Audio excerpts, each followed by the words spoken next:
Hello, love wrestling. It's Thursday night. It's 8 p.m. And you know what that means. It's another new episode of Between Two Beards.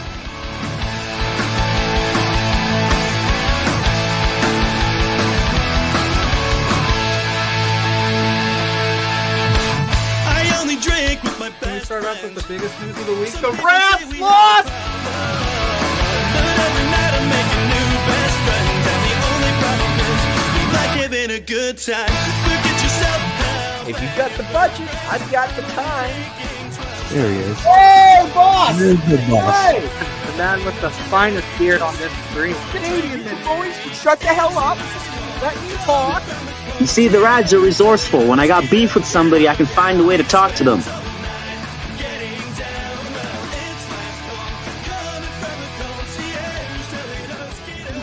Listen between two beers. Getting down.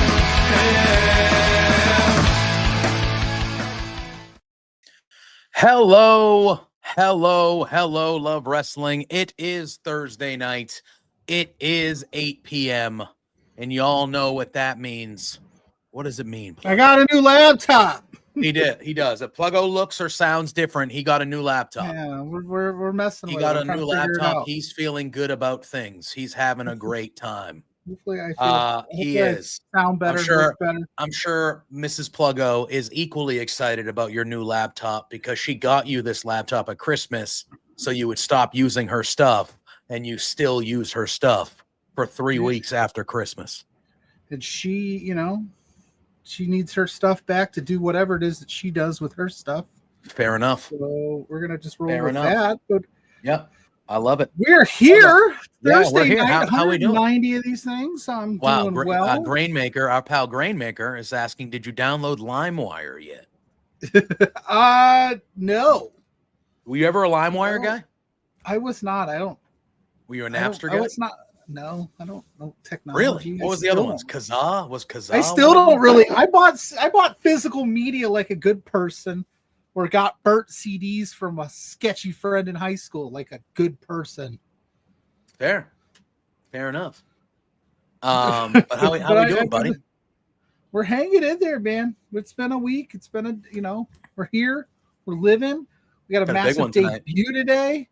Yeah, we're looking cuties, good to it. Hey to you. Yeah, we got Indeed popping in saying, "Hey, cuties." Yeah, Philia saying it was included with his MySpace account. Now, are those digs on how Dustin, old I look, welcome how into the bad chat I as look well, on my stream? friend. Do I look bad? No, you look good. No, you look good. I think you look clearer.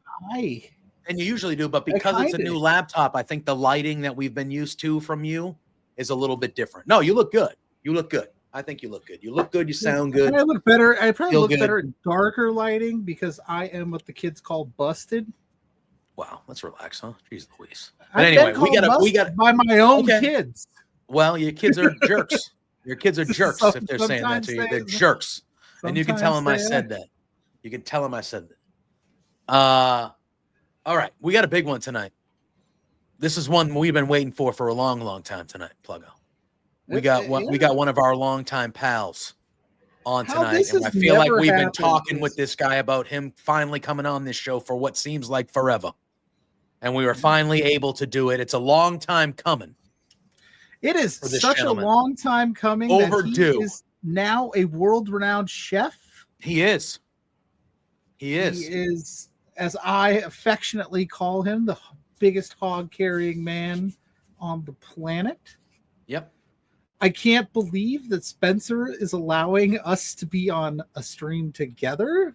It's incredible. Because really. once that 10-minute mark hits, I was going to say, we're going to be at the 5-minute mark here. We cannot say anything super. You got to get to the 10-minute mark before we start, But before we bring him on, if you've got questions for our guest, Big Ben Ortmanns, who's joining us, hit us with a super chat. Make sure your statement, your question gets it read on the air. If you want to put over his massive hog like I'm about to, you could do that too. Bringing him on. Between two hogs. That's right. Big Ben Ortmanns is in the house. I'm going to push the button. Are you pushing the button? No, you can. I'll let you push the button for this one. Oh, look at that. New laptop. I get to push buttons. What's up, buddy?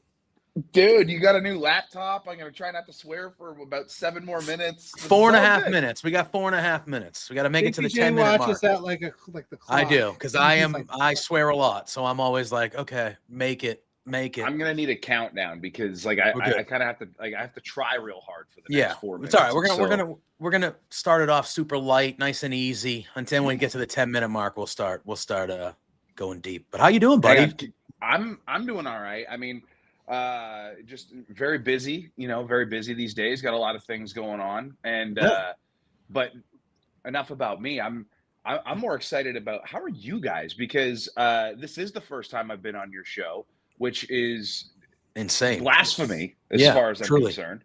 Yeah, but I agree. I do also just happen to run my classes. Big star over here.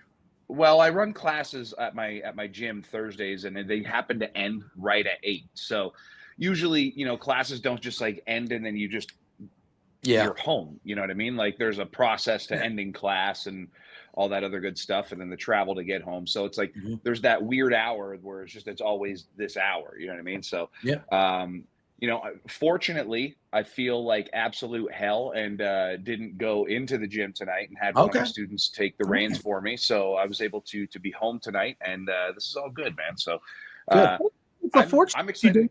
Feel good. I'm excited to catch up with you guys and see how Hago's doing. I'm doing good now that you're on the screen.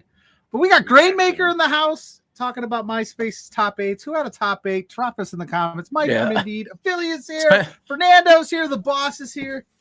Spencer came in. Catching up on chat. Spencer, how's it going, buddy? I'm excited to see you in a couple of weeks. I like Spencer. He comes in hot. He drops a swear and he goes, "Oh wait, don't show my comment on screen until after 10 minutes." He's like, "Don't do it until we're gonna after 10 need you minutes." to add money to the swear jar. Spencer is very excited to see you on our screen. We're very excited to see you on our screen. I mean, as far as I go, I am doing well. Me and Pluggo are planning. We got a big trip coming at the end of the month. We're going to be heading to Indy for the Rumble, and we're covering the Rumble for Love Wrestling and getting some cool interviews and spending the weekend there. So that's an exciting thing we've been planning for. How far are both of you from Indy? He lives in Indiana, so it's a lot closer from him. I have a 2.5 hour flight I have to take, so not bad. Oh, okay. So I have to fly, but he's driving. So fun fact, the first time that I ever actually did extra work for the WWE was a 3-day loop. And the third day I happened to be in Indianapolis. There you go. That's unfortunate. We talked about this when you and I did that interview spot. You were in my state and you didn't stop by. We didn't know each other then, I don't think. We didn't know each other, but I loved it, man. I thought the building was beautiful. I thought the city was rad. Like I thought the parking was a little bit, but it's not great. It's not great. But it was one of those cities where like I always wanted to go there just because obviously like I'm a football nerd and like I know that's Peyton. Oh, we're Manning's talking city. football tonight. We're talking football tonight, pal. We're talking football tonight, buddy. We're talking football. The first time in my life, I don't even know what to say about my own. Normally I can be like I could justify things, like just so we know. We officially have 1 minute to wait before we can drop that. I know football is a passionate thing for all of us. And for those we that have are less than a minute before we can drop. We're talking Dallas Cowboys football at that. Yes, Ben is a Dallas Cowboys fan. So if you're out of the loop, about a week or so ago, for some reason, Jerry Jones prevented Mike McCarthy from taking an interview with the Chicago Bears, only for a week later for him to let Mike McCarthy's contract end and not re-sign Mike, which again, I think Mike McCarthy probably should have been removed a season or two ago. So I'm not like sitting here going like, how dare they? Like, I think he actually did probably his best coaching job this year in the last like 2 or 3 years. 8, getting to 7. Like 6, they were in a bad space. 4, Wait, 3, what? I have 9:52. No. Listen, You're behind. You're behind. No. I've got I'm gonna wait a 10:01. Are you? I'm at 9:56, bro. Wow. You're behind because I'm at still gonna wait 10:07. Okay. Go ahead. You're the Cowboys fan. I'll let you go. Fuck. Yeah, you're good. Okay. You made it. So, You made it. thank you. So, and thank you for letting me drop that. By the way, that was very nice of you. Yeah. So- Sometimes you need it, right? It's cathartic. Yeah. So clearly we're not waiting until later, but we're getting into this now. Yeah, we can. Yeah. Trying to explain the Dallas Cowboys to anybody right now as a Cowboys fan is an unbelievably daunting task. Mhm. But at the same time, if you understand the Dallas Cowboys, I guess the best way to explain it is this is the most Jerry Jones shit that you could like. It's one of those things where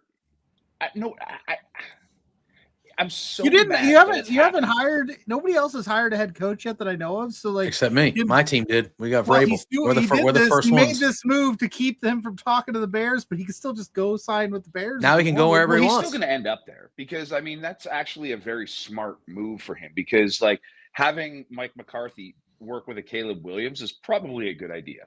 Mm-hmm.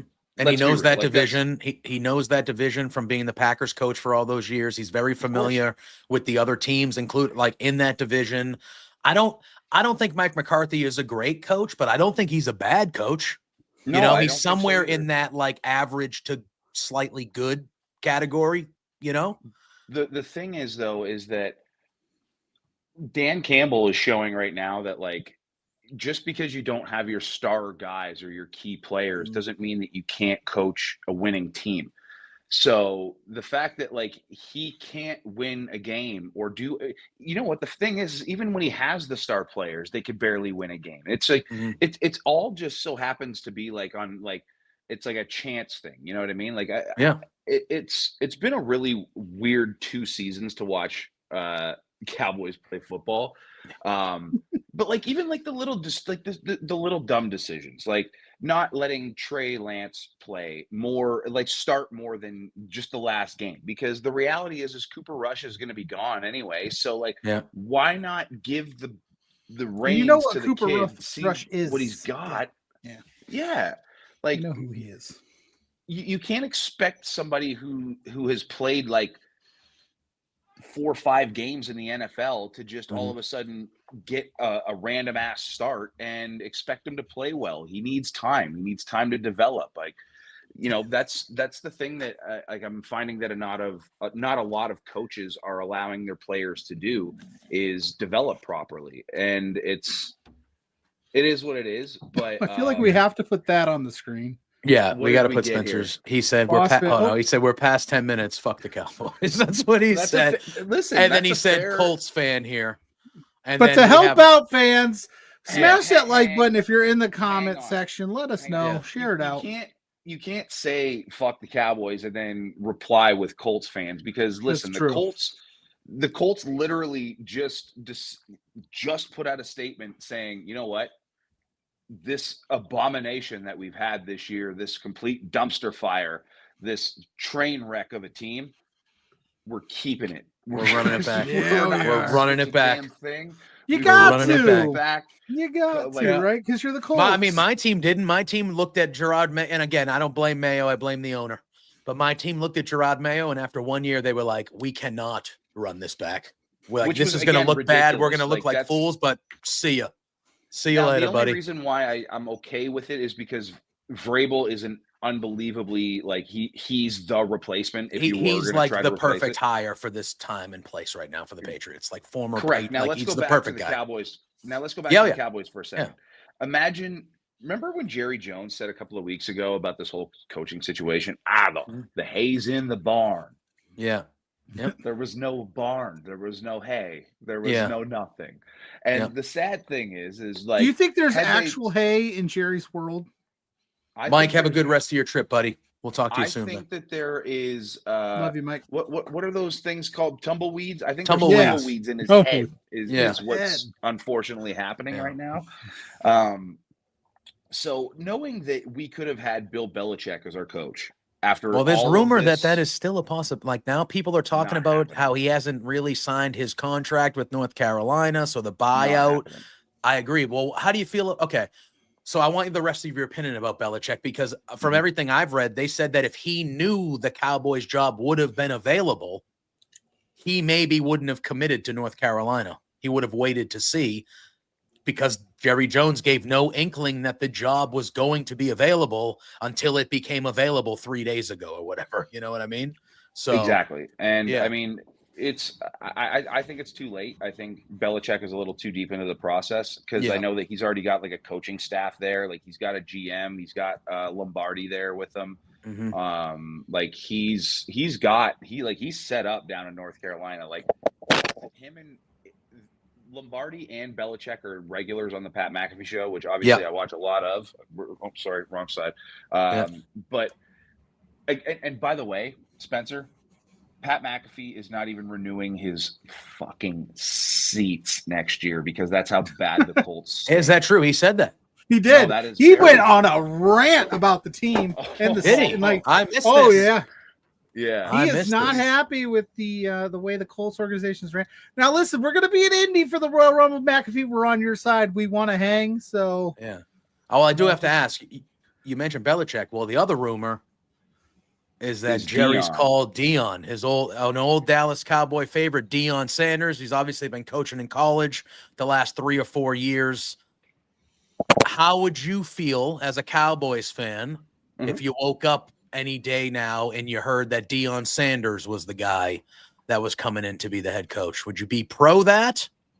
I would be Skeptical? very even on it. Like I don't feel either way.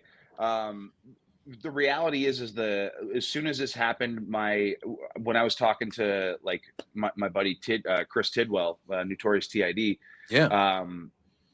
he's an Eagles fan. He hates the Cowboys, but like we always can at least like agree on some things. So as soon as that happened, I'm like, you watch. I'm like, they'll get Kellen Moore. He's already been the offensive coordinator. Yeah. He knows he knows how to deal with former Jerry Jones Cowboys and, like, legend. Yeah.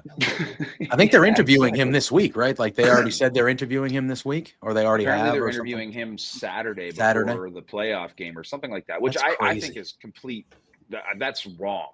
But at At the least same do time, it during too, the week, like during the weekend of the game. Like you got to be the day of and stuff. You got to be focused on the like interview him on Tuesday. if that's the reason why the Eagles lose, I'll laugh my ass off, because that would just be the most wonderful thing in the world to me. Listen, we talked. Me and Pluggo did our football show earlier today, and things got heated when we started talking about the Eagles. So, you know, Not with me. Don't throw. I was not with Pluggo, but we had our buddy Lawrence, who we love, who's a diehard Eagles fan, listen, and I things am got aware of- heated.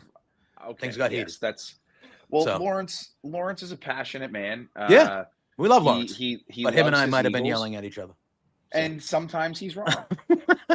Yeah, we might have been yelling at each other, but it was all in, you know, it was all right. But all right. Pluggo, So who's your team? Sorry, I don't have an NFL team, buddy. How do you not? We got You're to tell the American. story. Oh, Yeah, you got to tell the story now. So I never really had like an affiliation growing up. Like I didn't have that like, oh my God, my dad took me to Bears games and I'm a Bears fan or whatever, a Colts game. So I kind of just floated around. But then in high school, I was like, all right, I gotta stick to somebody. I gotta pick a team. So I picked the Bengals because they're still regional. It's in the, you know what I mean? And the Lions were really bad. The Bears, I wasn't a fan. Colts, I'm not into that. So I went with the Bengals. But then of why course, not the Colts, by the way? Just out of just curiosity. because it was too realistically, easy. That's your hometown, though. Like, you had But Peyton that's the Manning. thing. If I jump on the Colts bandwagon while they're at their peak with Manning, what's the fun in that? That'd be like on tomorrow. The bandwagon. That's like just pledging allegiance to your home. You know what I mean? Like, yeah, but that would be like if I was like tomorrow. I'm a Chiefs fan. Okay, No, but you're hang not on. from there, though. No, That's no, different. no. You're not from Listen, there. You're not now from there. imagine. Let's just throw this. There's out there. only one football team in my hometown, and that's the Notre Dame Fighting Irish, baby. Let's go. Oh, okay, that's Yeah, fair. he's got a But now big let's game just throw coming up this out next there Monday. As a completely just a wild scenario. Nothing to say that this is ever going to happen or has ever happened. Now let's just say you're from Boston. Maybe. Weird place to be, right? And let's just say like your home team has fucking Tom Brady, and you win about 14 Super Bowls. You just so happen to be from that city. Yeah. I do not see. Let's just say JPJ, for example. I don't see him rooting for another team because he technically has stock in that team. Sure. He's there. He has to deal with it.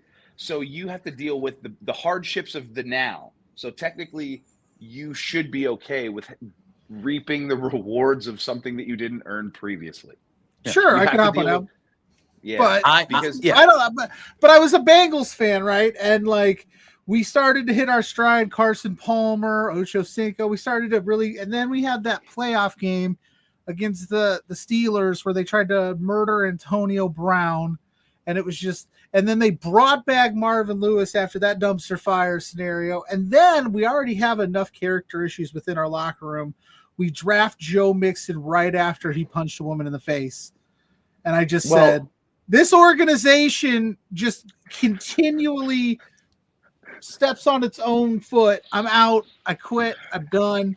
Then I put all of these names into a hat, all the NFL teams in a hat. Listen to this. Pulled out 4 names. One happened to be the Cleveland Browns. I put it to a vote on social media who should, and I was a Browns fan. And then guess what the Browns did? They went 0-16 my first year of Browns fandom. And then the Browns have this genius idea to like, let's sign Deshaun Watson after 27 lawsuits. So I either it's me to the largest guaranteed contract in the history of the league. So I said, this is tough. I don't know how I feel about every week being a Browns fan. I don't really have an allegiance to them per se. So I have been a free agent in the NFL for 2 seasons now. You could have just avoided all this by just voting, just rooting for your home state football team. You could have just avoided all this. Pretty good. It's been pretty good because here's what happens. I don't have this like. This need to like lose my mind. Yeah. The refs belong all in prison. Every single ref belongs in prison. Every single one of them. So I support my Notre Dame Fighting Irish through and through. That's where I lie. If I decide to jump into an NFL team, and I don't know where I would go. Atlanta was looking fun for a hot minute, but they're not any good either now. Why do they have to be good? Why do you have to root for a good team? I didn't say they did. I just said they were looking good. It looked promising. I liked a lot of the pieces that they put on the team, but now I'm just not. See, that's why I just. Oh, go ahead. Yeah, sorry, Ben. Go ahead. No. So I don't mean to interrupt, but like, so when my girlfriend, because like she was not a football fan when we started dating, right? So she obviously kind of had to watch a lot of football when you're dating with. That's what I do on my Sundays, right? That's sorry. It's the day. So you kind of learn to just like it. And then, she's like, well, we need a team. So this is where me and Tid kind of had to really sit down and talk about this. Cause like, we can't just bestow her. Like I couldn't allow her to be a Cowboys fan. That's not, can't. You don't want to give her that misery. Yeah. Don't want to give her that misery. Exactly. That's fair.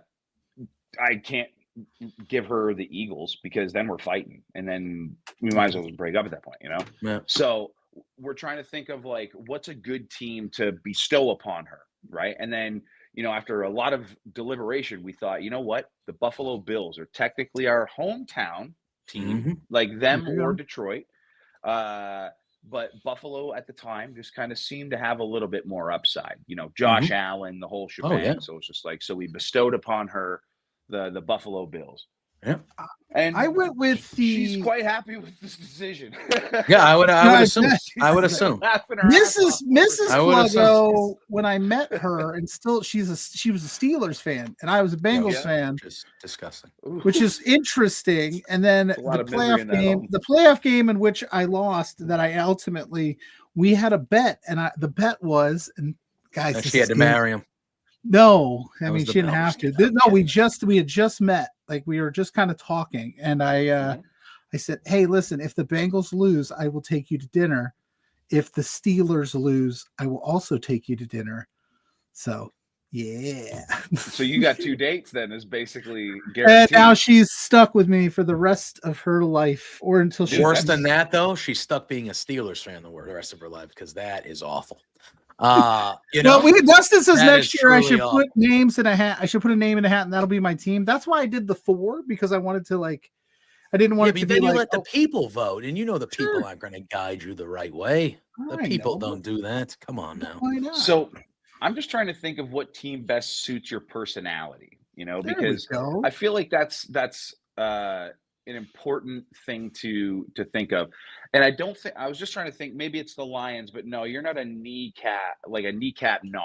That's literally one of their things. They like to gnaw on kneecaps. That's literally a slogan of Dan Campbell's. Damn. What do you think would be what team best suits Pluggo's personality? Do you think? Yeah, in the chat, friends. everybody, Personality. Let's Yes. pick my team here Yeah. on this wrestling program. Let's pick. Well, I think Pluggo is a very lovable guy.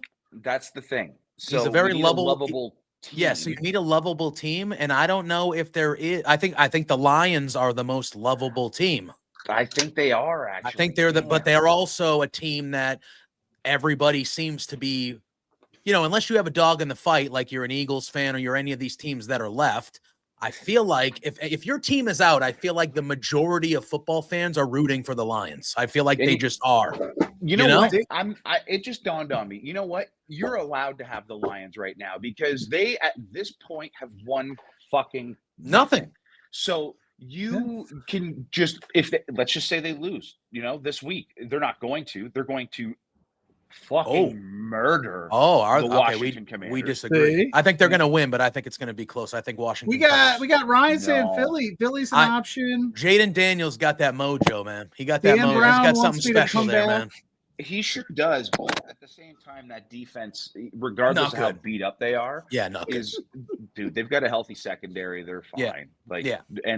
And here's the thing. I trust the Lions offense over the Washington defense more than I trust the other way around. Yeah. So I think that they put at least 30 points up on the board. I think Washington maybe gets 14 if we're lucky. Right, you know what I mean? That's fair. I kind of hinted at that earlier. You can live in the misery with the Lions if the ship goes down, or you can be that guy where you're right on the bridge and you're right on the brink of with my luck, I join the team and then all hell breaks loose and it becomes a dumpster fire.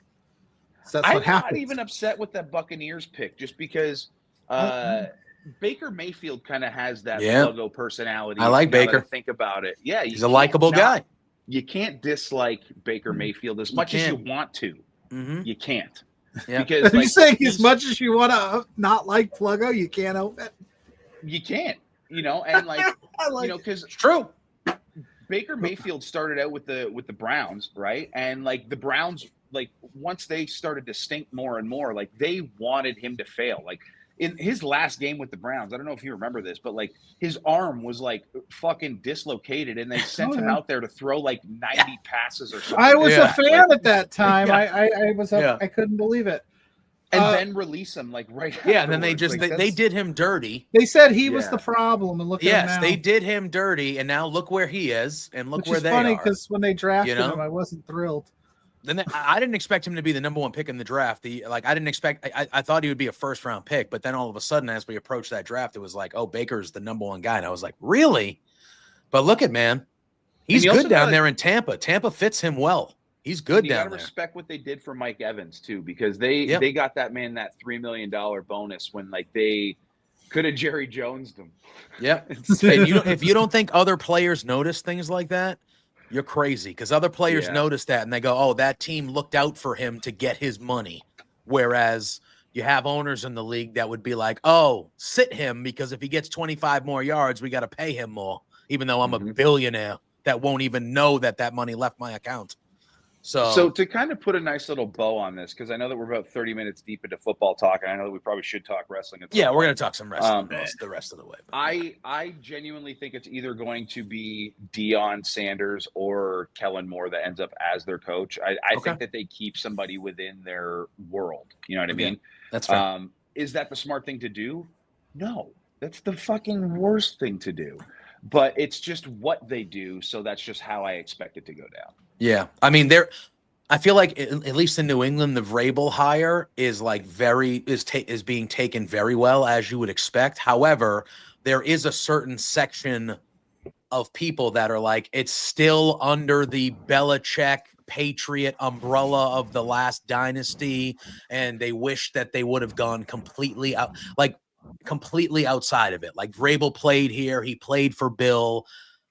So there are a certain section of Patriots fans and local people that are like, I kind of wish they would have went outside the Patriot umbrella and got somebody like completely removed. I was going to say the people that are excited, that are all just like, oh, he's a Belichick guy, we're going to do great. Fucking Belichick was there for another year without Brady, and he stunk. Yeah. Like, there's so much stuff to take into consideration. Tom Brady's what you're saying, not Belichick. Boom. Got him. I think they're both great. I just think that they wouldn't have.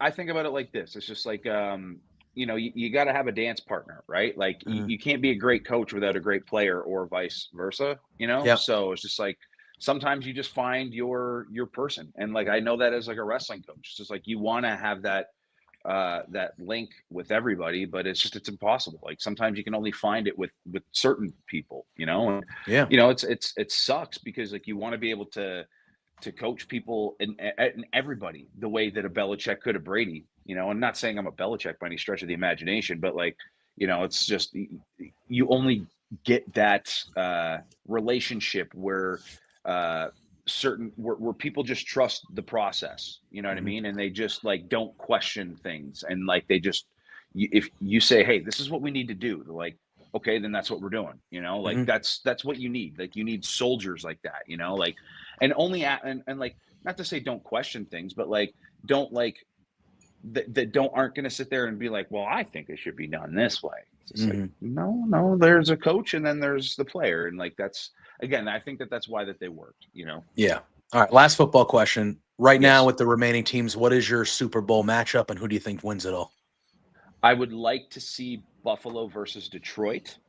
Both teams never won the Super Bowl in that one, so somebody would have to win the bowl for the first time ever in that. That's my somebody would be Super heartbroken.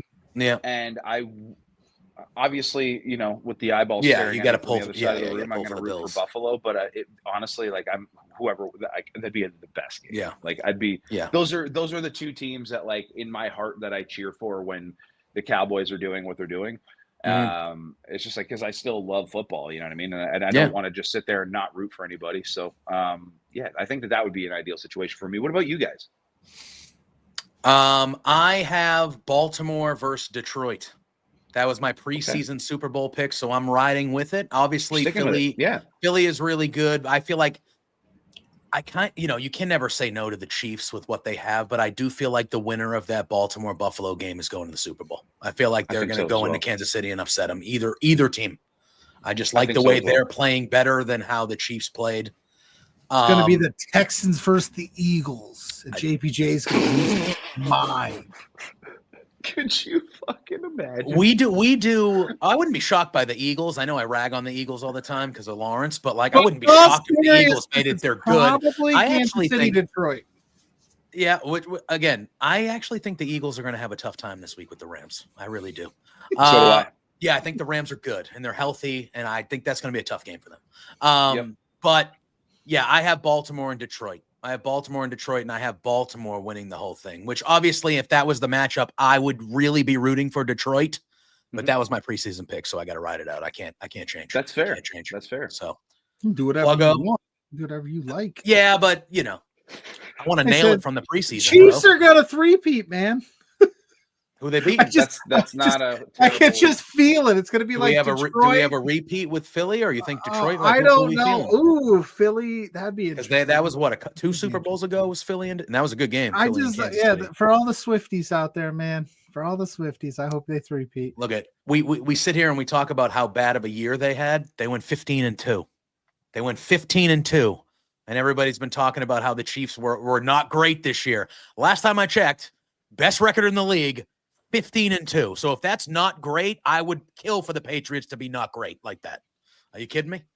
We'll see though. But I think, man, that Baltimore Buffalo game this weekend is going to be. Oh baby, that should be a good one. That should be a good one. They put the right game last. Yeah, for sure. That should be a good one. That should be a good one. Yeah. But you know what else is going to be a good one? LPW 33. That's what's going to be a good one.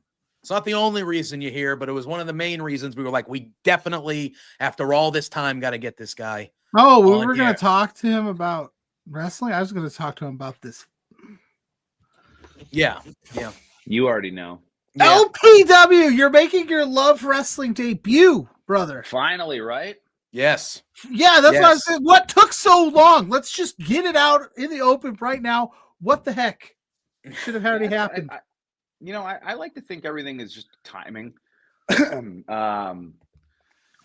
obviously, I've been wanting to wrestle down there for quite some time. I think Spencer has wanted me to come down there and wrestle for quite some time. I think it's just a matter of, things lining up and making sense. And, as somebody who, used to promote shows, I guess at this point, because they're on pause, you got to do what's best for your show, and you can't just do what's best for, someone's wants and needs. Right. So it just so happened to line up that it's what's best for this show. When Spencer got in touch with me and told me, he's like, hey, this is the date, and are you available? I was like, yeah, of course. And I just, when he told me what he wanted to do, I was just like, fuck yes, like let's. I'm all for that, because I'm very much. I don't want to see my final year just be like a coast at all. Like, if anything, I want to challenge myself more this year than I ever have in my life, because I just don't, like, as much as my body's breaking down and there's reasons why, I'm retiring, I still think that I've got, a certain amount of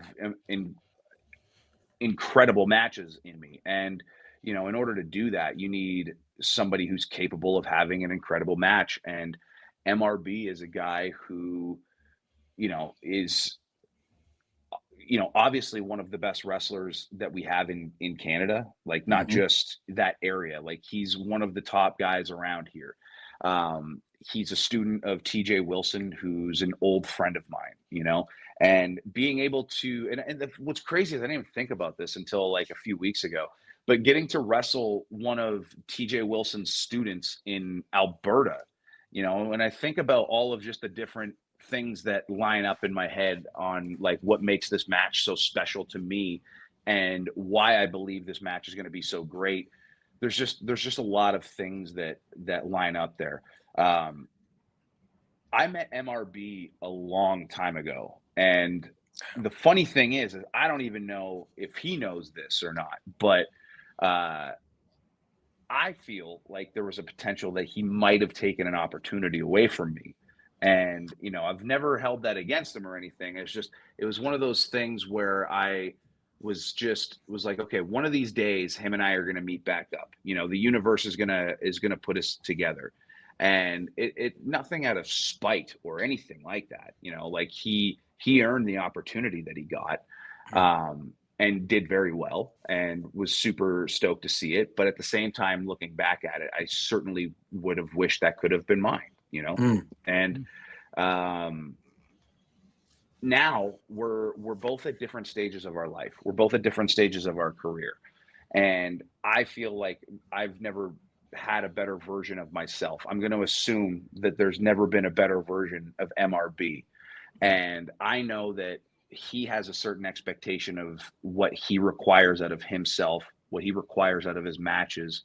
And I feel like our requirements match. And I think that that's going to make for an excellent match, just because I'm not going in there to, just come down and wrestle one time and put your fucking champ over. That's not what I'm coming down there for. Like, I'm coming down there to have an excellent wrestling match. And I'm coming down there to surprise people. Like, I hope that there's people in the audience that have no clue who I am.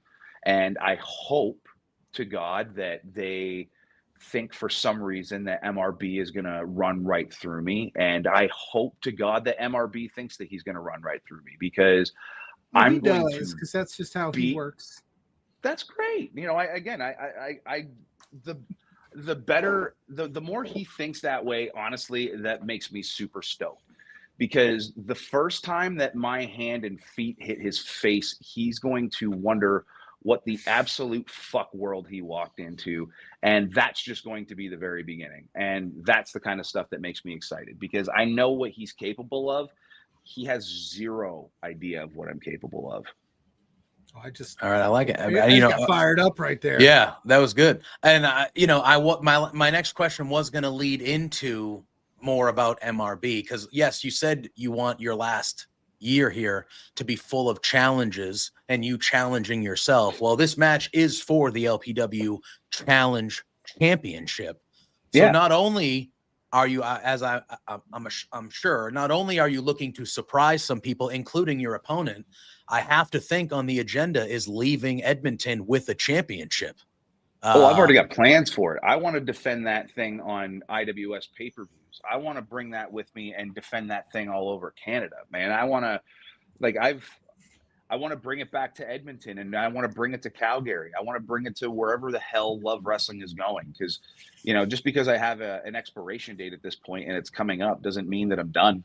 I've still got a lot of fight left in me, and I plan on. Like I said, I plan on being the absolute best version of myself this year. And if winning a championship and bringing that with me and coming back and defending it for as long as I damn well want to happens, it's going to.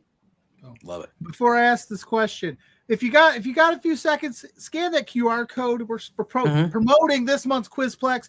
It's in the Wildfire Relief Fund. So if you have a few extra dollars to donate to that, we've all been on Quizplex. It's a tough uphill battle. We'll get into that, because I always like to have former Quizplex members on who trash Zach for his hard questions. But before we do that, you said, yeah, he knows. You alluded to that you want to take that challenge championship everywhere. My question to you, Ben, is what is the first meal you're going to prepare in that challenge championship on your cooking show? See, that's a good question, actually. You know what? When you say it like that, that's a very, very, very good question. I would almost want to, I'm a theme guy, I've just recently got into this whole cooking thing. That's why I laugh when you're like, world-renowned chef. I'm like, no, world-renowned. And I wanted to talk to you about this too, because I am big into the cooking shows. I like to cook, and I've tried my thing at baking as well. So I'm very much into the cooking shows, the cooking lifestyle. And when I saw that video, it was a very well-made video by you. Yeah. Thank you. And I assume it's the first of, I would think the first of many, or the first of whatever.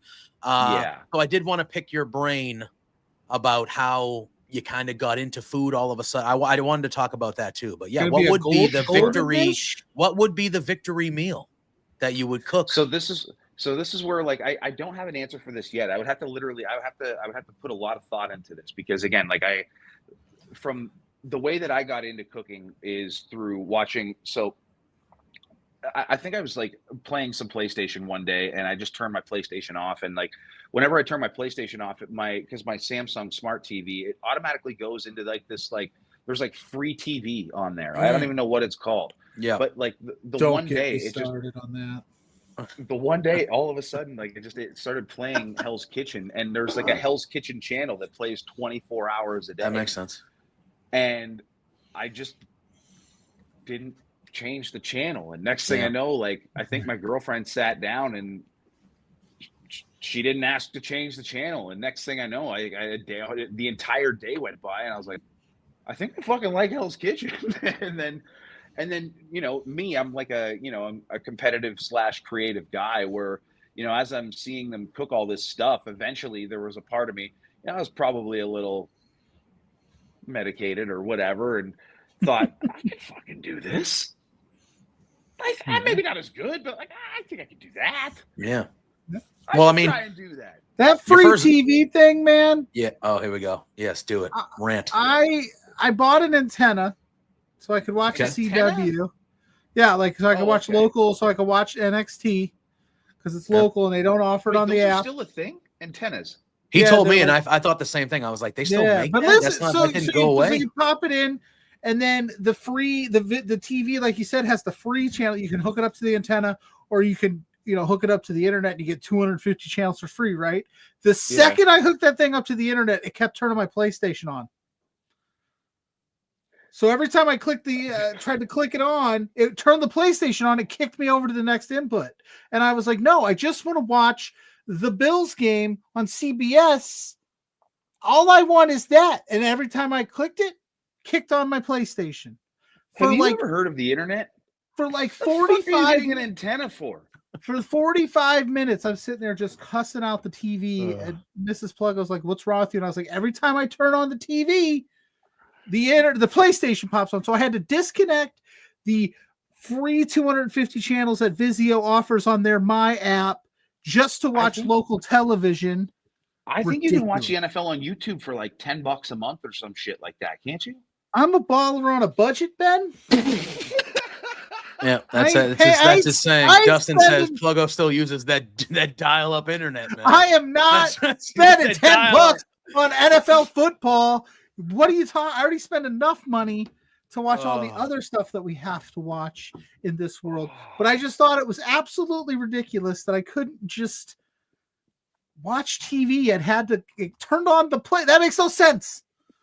So anyway, yeah, that's fair. But then so we got really into Hell's Kitchen, my girlfriend and I, and then like we just decided that there's commercials and we just got sick of the commercials like a couple of days into it. So then we would go on our IPTV thing and just we watch like the entire I think we've watched every single season now at this point, but like we just go through and pick a number, like what season do we want to binge watch like this Saturday or something like that, and that just what would be on, and yeah, eventually I just started kind of like, oh, well, let me give it a try, and then you just start watching like other Gordon Ramsay videos on YouTube, and then Gordon Ramsay videos lead you to like Nick DiGiovanni videos, and then it leads you to like these other dudes. The next thing you know, you're just watching all of these different creators, and like you just become inspired by them. And like I with my gym having to shut down here in like the next couple of weeks, and like all these different things that are kind of like my life is changing, like a lot of things are changing like all at once, and it's like overwhelming. And I'm a very like I need to do creative things or else like I just get depressed, so this was just an idea that a couple people had for me, and like it was kind of one of those things where I was thinking about it myself, and then I think it was like last weekend. Yeah, I think it was last weekend or the weekend before that. I just decided to pull the trigger and just go for it because my girlfriend had an appointment, I believe it was like earlier in the day. So it was just me at home, and I was like, well, if I could ever get it done, now's the time. So I was just like, let's do it. Like there was, just me and the dogs, and like I didn't have to worry about like having to ask her to be quiet for like a few hours, Yeah. So, but now we kind of like I think I got something figured out here, and Nice. like I've got like that took a lot of time to film, but it took so long to edit, and like my original idea was that I was gonna try to have about like 3 different videos kind of in the can before I even released the first one, because the one thing I really wanted to do was focus on doing this correctly, because like thumbnails, like the whole shebang, like a lot of the things that like I now have somewhat capabilities of doing that I didn't really have the capabilities of doing when we were doing like the Uproar stuff, like so like I didn't know jack shit about like graphics or anything, and then when my graphics guy like pretty much just like quit like out of the blue one day, I had to figure it out, and now I can do all of these different things, and now I'm just like, okay, well I can do this for like my own stuff. And I had purchased Final Cut Pro for my laptop Very nice. about a year and a half ago whenever I got it, and I haven't really had any reason to use it because my production team is just like done. Like I've just never really had to. So, one of the things I wanted to do was figure out how to use it, and then it's like, okay, well, let's a cooking show. Let's just go for it.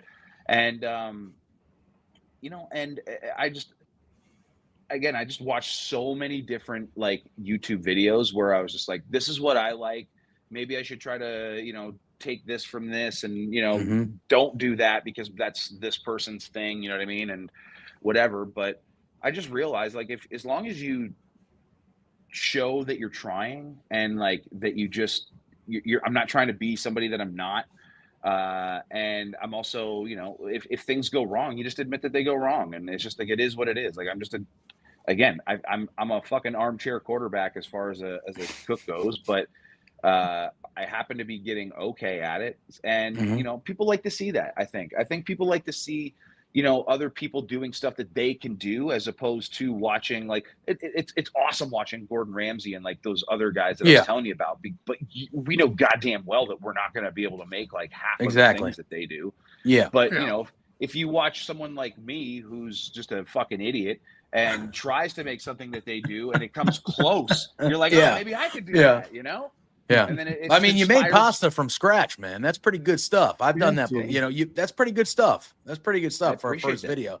That's not easy. So when I told Speedball that I was getting into like cooking, like I don't know why he doesn't talk about this more, but like he went to like culinary school when he was younger. Like he's very knowledgeable when it comes to food. And I didn't really know about it until like, just somewhat recently. Like I know that he's told me about it a long time ago, but it was just really never one of those things that like we ever really like kind of went into further discussion about. But like now I think we talk more about like just baking and cooking and like our knife sets and like how we go about sharpening our knives. I think we talk about that almost as much as, if not more than we There do you like go. wrestling these Wrestling days. But stuff. Yeah. Yeah. yeah. Did Like, you it's funny. have you ever thought of like Macho Man arm dropping? Like, I gotta smash these potatoes. Well, I was kind of like, Yeah, you're give it. You didn't. I don't you know and if you watched it, but- Speedball like tag team up a filet mignon or something. Whatever it may be. So I might be running into him here in the next couple of weeks. And like one thing we want to do if we do end up running into one another is actually be able to film like a video together. That'd be cool. Doing some cooking stuff, which would be pretty neat. But Yeah. don't know if it's going to happen. I still got to wait to hear back from him and stuff. But that'd be pretty cool. Plus it would be honestly I would just be stoked to even see him just because I don't get to see him as much anymore, right? So I used to see him like every freaking other weekend for crying out loud. But now it's been a lot harder to see him, and I'm just going to assume, and It's going to be please probably a don't little ask bit because harder here. No, I have no idea what's actually happening. Like I Yeah. know that there's like everything that's you read on the internet. Drop the I- scoop, Ben. I Drop it. refused. No, I refuse to read stuff on the internet. Actually, Fair. that's not entirely Yeah. true. There was one day I opened up my Twitter and it almost seemed like it was a running gag and a joke. I don't know if you guys saw it, but like there was like these 2 or 3 Twitter accounts that were Kept posting signing like, it was like everywhere. yeah, he signed everywhere. I was just like, yo, Yeah. I messaged him right away. I was like, yo, apparently you signed at MLW, AEW, WWE, and Yeah. ROH. Literally Congrats. everywhere. Yeah. Yeah. So pumped for I'll put you. this. This is a great comment. I think you do, Ben. It says, as someone who Dan says, as someone who tries to be a creator, he applauds you for doing this and putting yourself out there, success or fail. Very awesome, you brother. I appreciate that, Dan. Thank you so much. Dan's awesome. Being a content creator is very hard, and I hate even referring to myself as one. But a wannabe content creator is hard, just because everything that I did in that video was just me. Like the filming, the cooking. Like it's funny because there's I can't remember if it was on my actual Facebook or if it was on the YouTube link, but somebody had made a comment where they were just like, me and my wife were like getting scared that you were touching the bottles, like the spices and stuff like that with your chicken hands. And I'm like, I don't know if you know how many cuts you saw in that thing, but like every cut, I'm like washing my hands. Washing I have to your touch hands, my fucking camera. Oh, be Yeah, ready for that. If you've ever gone down the comment section of a food video, where's your gloves? Where's your hand? Wash your. Calm down, guys. Well, that's the thing. I was just like, You're cooking it for you, man. I have to touch my iPhone. So like, if you think that I'm not there's a reason why there's cuts. Like if I was to show there was an hour and 20 minutes of footage that I had to go through and skim it down to 13. Yeah, that's hard. Good. Like that's pretty very good. That's hard. very hard. Yeah. So people someone, only see the finished product, brother, and then they exactly. go. Yeah. But you're like, as someone who has tried editing, not a lot because it is so daunting to me in my brain. It's not easy. I've tried to edit some things before and I have failed miserably, and it's like one of those things that not that I try to avoid, but I'm like, oof. Like it's like one of the things I know I have a lot to learn in, and I don't mind learning, but it's like it's become daunting to me because editing can be a time consuming, hard as shit thing to do. I respect people that are so good at it the way they're good at it. My entire Sunday, the day after I filmed it, like was literally just sitting at this counter that I'm sitting at now, watching the football games and sitting on my laptop and just skimming through and then going back to rewatch, skim through, go back to rewatch the whole thing, skim through, because it's just like get all the fat out, you know what I mean? Because you know, you start to remember it's like, okay, this was the idea, and these are like, I like this style of stuff. And that's the other thing, like when it comes to video editing that I've realized, because again, I don't know, to steal a phrase from my lovely girlfriend, I don't know shit about fuck when it comes to editing. And I just opened up that program and just gave that thing a try with that one particular video, and it dawned on me, I'm like, I don't need to make it a big thing. Like, just keep it simple. You know what I mean? Like, it doesn't need to, as long as the content is there, there's a nice little music in the background to kind of like, you know, set the tone, and also, you know, be there to also kind of like make fun of me at the same time. Like it's the music is there to do different things. It's funny because like whenever there's like when my dog Kenta pops his head in, for example, and then all of a sudden you see him like smile, and then you just hear that music. It's like, it's hilarious, you know? Yeah. So I just try to keep it as simple as possible. And like the YouTube videos that I watch, it dawned on me, I'm like, there's not an absurd amount of, like, there is production on them, and there's a lot more than what I have. But at the same time, like, one of the reasons why they're so good is because of the simplicity of them. So it's just, you know, I hopefully one of these days I can get better at like the graphic type stuff and like be able to kind of bridge those gaps and put a little bit more time in that way. But you know, this is just video one, and you know, I'm certainly going to be filming another one this weekend, and I'm going to try to make it like a weekly thing if I can. And you know, just kind of see how it goes. I have no expectations. I just want to do something fun that I love, and hopefully that passion can turn into, you know, whatever. Per Lawrence, Kenta was involved, and his agent expects residuals. That's have what you that's what Lawrence squared up the payment with Kenta?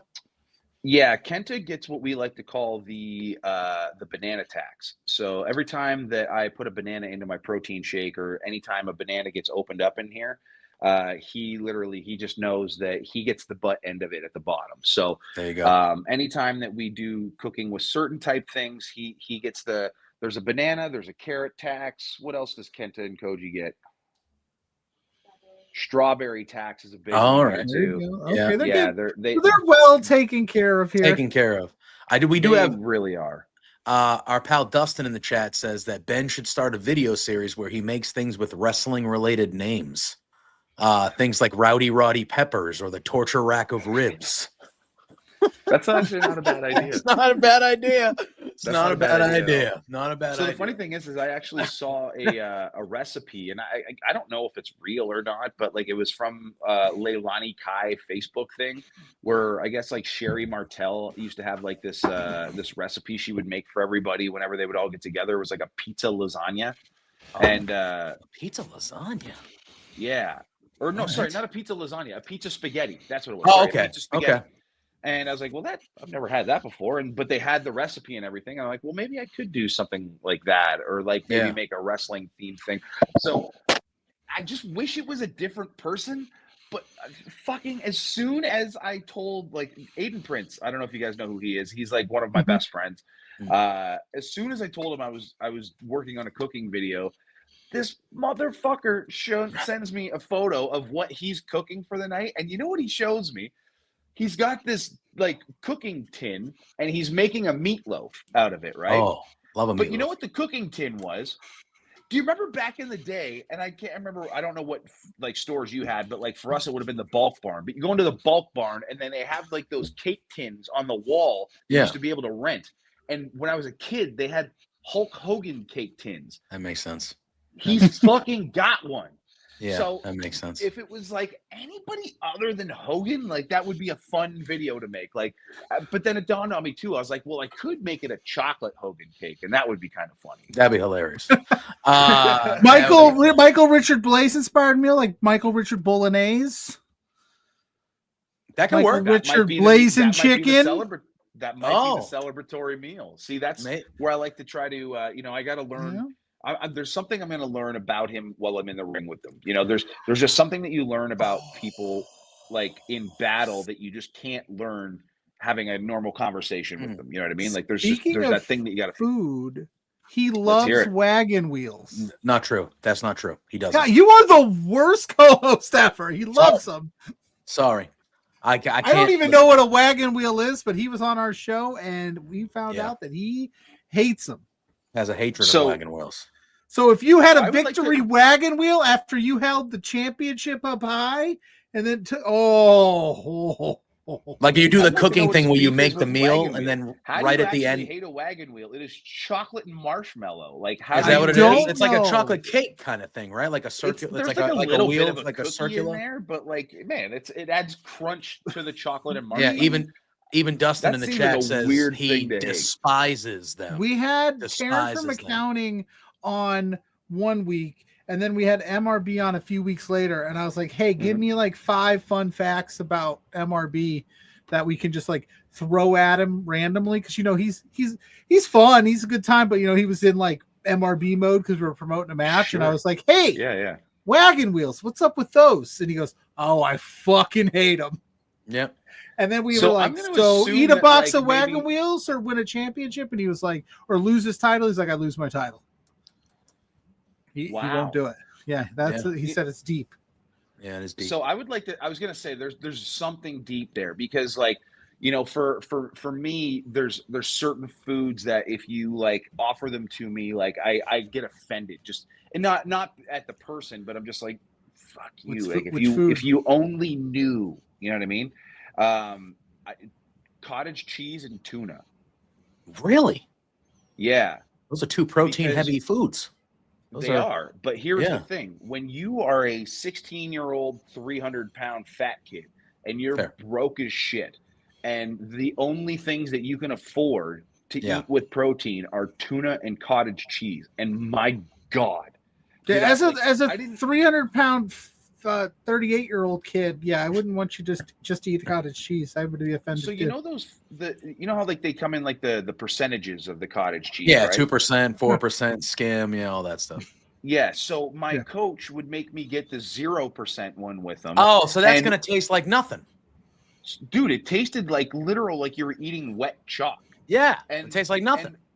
And he would sit there, like, because I worked with him at the time, like, so me and him, like, we were delivering furniture together, and every single morning he would pick me up, we would go and we would load up our truck, and there was a Fortino's, like it's a grocery store. It was right next to the place where we worked, and every single morning we would walk in, and we would each buy this 0% thing of cottage cheese.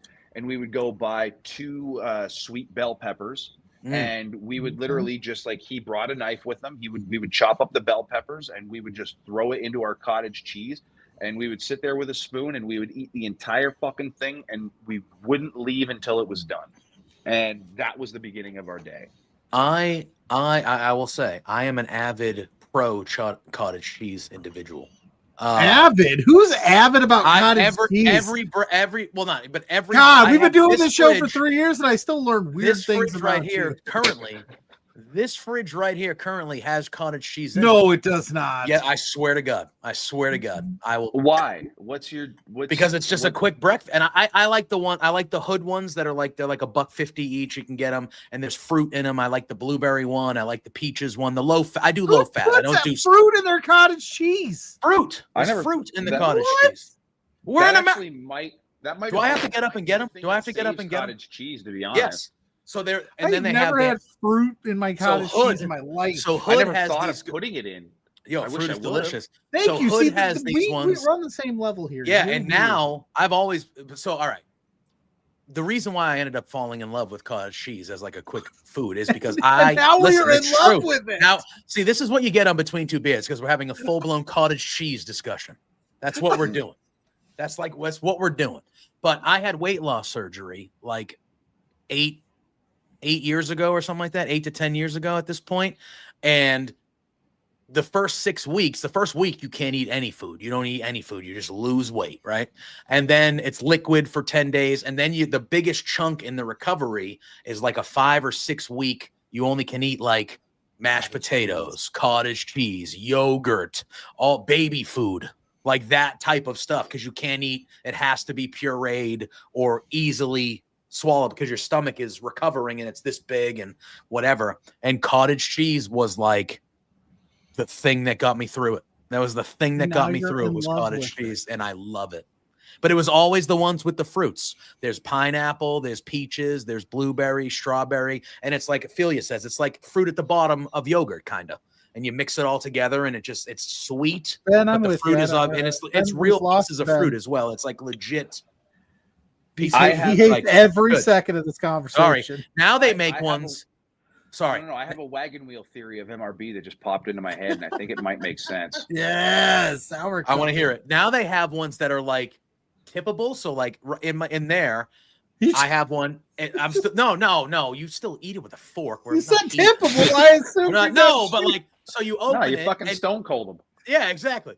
And you have the cottage cheese and like so the pineapple one, right? It's a low fat pineapple, and then there's a thing of toasted almonds that you just kind of dip into it and you mix it in. It gives you the crunch, and it's all kind of tasty and good. So. I'm sure that probably helps because like I had to raw dog this cottage cheese. Well, that's why when you said 0%, I was like, that's gonna taste like nothing. That's gonna taste like crap. It was straight ass, is what it was. It was not good. Yeah, I need to hear the wagon wheel theory now. Okay, here's my theory. So I'm assuming that when young MRB, when he was just a little wee MRB, let's just call him wee MRB, okay?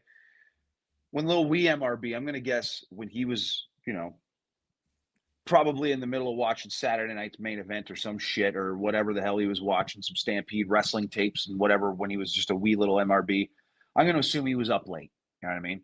And was just like, I need a snack. And wee MRB probably fucking tiptoed into his little ass into that kitchen, right? And he probably stole what he knew was a delicious ass wagon wheel. Mm-hmm. And he fucking knew that was the best treat in the whole cupboard. And he took that shit knowing if somebody catches me, I'm in trouble. But guess what? He got caught. Now, this is akin to when, how like when teenagers get busted smoking? Yes. And they make them smoke the whole fucking pack. Oh yeah. So you had to eat the whole box of wagon wheels. Smoke the whole fucking pack. You know what I mean? Possible. I think that he got wagon wheeled to death. Yeah, that's possible. The only reason that makes any kind of sense to me as to why anybody would have any hatred towards a chocolate marshmallow delicious treat. Yeah. He had to smoke that. Mama MRB ran down to the store and bought the value size family pack of wagon wheels and made him eat the whole box for stealing that one. Oh yeah, the value ones, not the wagon wheels, like the no name fucking. But like the big industrial box. Yeah, like 40 packs. Like you're eating them all. 64, and that's the box that he had to eat. Yeah, and that poor dude was fucking wagon wheels. Just like that's all he could taste for. And they weren't even wagon wheels. That's why he hates them, because he didn't even get the wagon wheels. Yeah, I do feel like when you run into an individual that despises or like doesn't like a food, I always feel like most of it. This isn't even theory. Yeah, I feel like most of it does go back to something that happened like during childhood or when they were younger. You know what I mean? Unless it's like obviously an allergic, thing like my sister. We were just talking about pineapples. Doesn't like pineapples, which is insane because pineapples to me are utterly delicious. But the reason why she doesn't like pineapples is because when she was in preschool, they had pineapples for snacks every day, and she didn't want them, and the teachers would force feed her and make her eat the pineapples. And she was in preschool like 3 or 4 years old, and still to this day, 30 years later, hates pineapples. That's unfortunate because I love pineapple. Oh, I love it. One of my favorite fruits. Delicious. That's why, like, whenever people talk about the pineapple on pizza thing, I'm just like, man, I'm why all do you, for it. I'm all for it. why you, if you don't like it, just shut the fuck up. Just Yeah, don't have like, pineapple on is pizza. Like, Is it gonna be my number one If choice only on it was pizza? that No, easy. Why I does have it- no why does problem. why does me enjoying my meal ruin your fucking Oh, day? Dustin remembered, and then he said, and then JPJ knocked her eye out. Oh no, that was a long. Ben, you weren't here for that. I on screen. There were like 4 of us on screen. And I told a story. Nonchalantly drops that you Yeah, bashed your sister's head in and her eye popped out. Yes, yeah. It was a story when I was younger. I was 5, she was 3. We were playing Was it car. a cool wrestling move at least? No, we were playing. My dad used to do in like work league softball 2 nights a week. And we were there. I was 5, she was 3, and we were in the car, fake playing car, and I was the driver. And she decided that she was done playing car, and I decided that I was not ready for her to be done playing car. So you crashed that fucking car. So she was trying to leave. I did not mean to hurt her, but she was trying to leave, and so I reached around her and shut the car door to prevent her from leaving, and it squished her eye to the point where it fell out of socket. And then go back to the point where it's beer league softball. And then one of my buddies, yes, who always wore a Batman shirt, didn't even know his real name at the time. We called him Batman. Not a doctor. Literally, his name is Mark. I knew his name later on when I wasn't 5 anymore. Later on, we called him Batman because he always just wore the black, the gold Batman logo on a black plain, like the famous Batman shirt. He always wore it. So me and my sister literally called him Batman. He walked by because he heard my sister screaming, and she showed him what happened, and he literally just put it right back in, and everything was fine. Didn't even take her to the hospital. That was it. She said everything was fine. She said she could see. She had a little cut that was bleeding. She has a scar still to this day. Like How stoked are you that Batman was there to save your fucking ass? That's what I'm saying. I locked the door. Like everyone was coming. She was out of the car at that point. I just locked the doors from the inside. I was in there for like 15 minutes. Nobody in there. I just kept on running and locking the doors so they couldn't get me. I'd have bought 2 Batman shirts and a mask. I'd have been like, I'm a Batman guy going forward.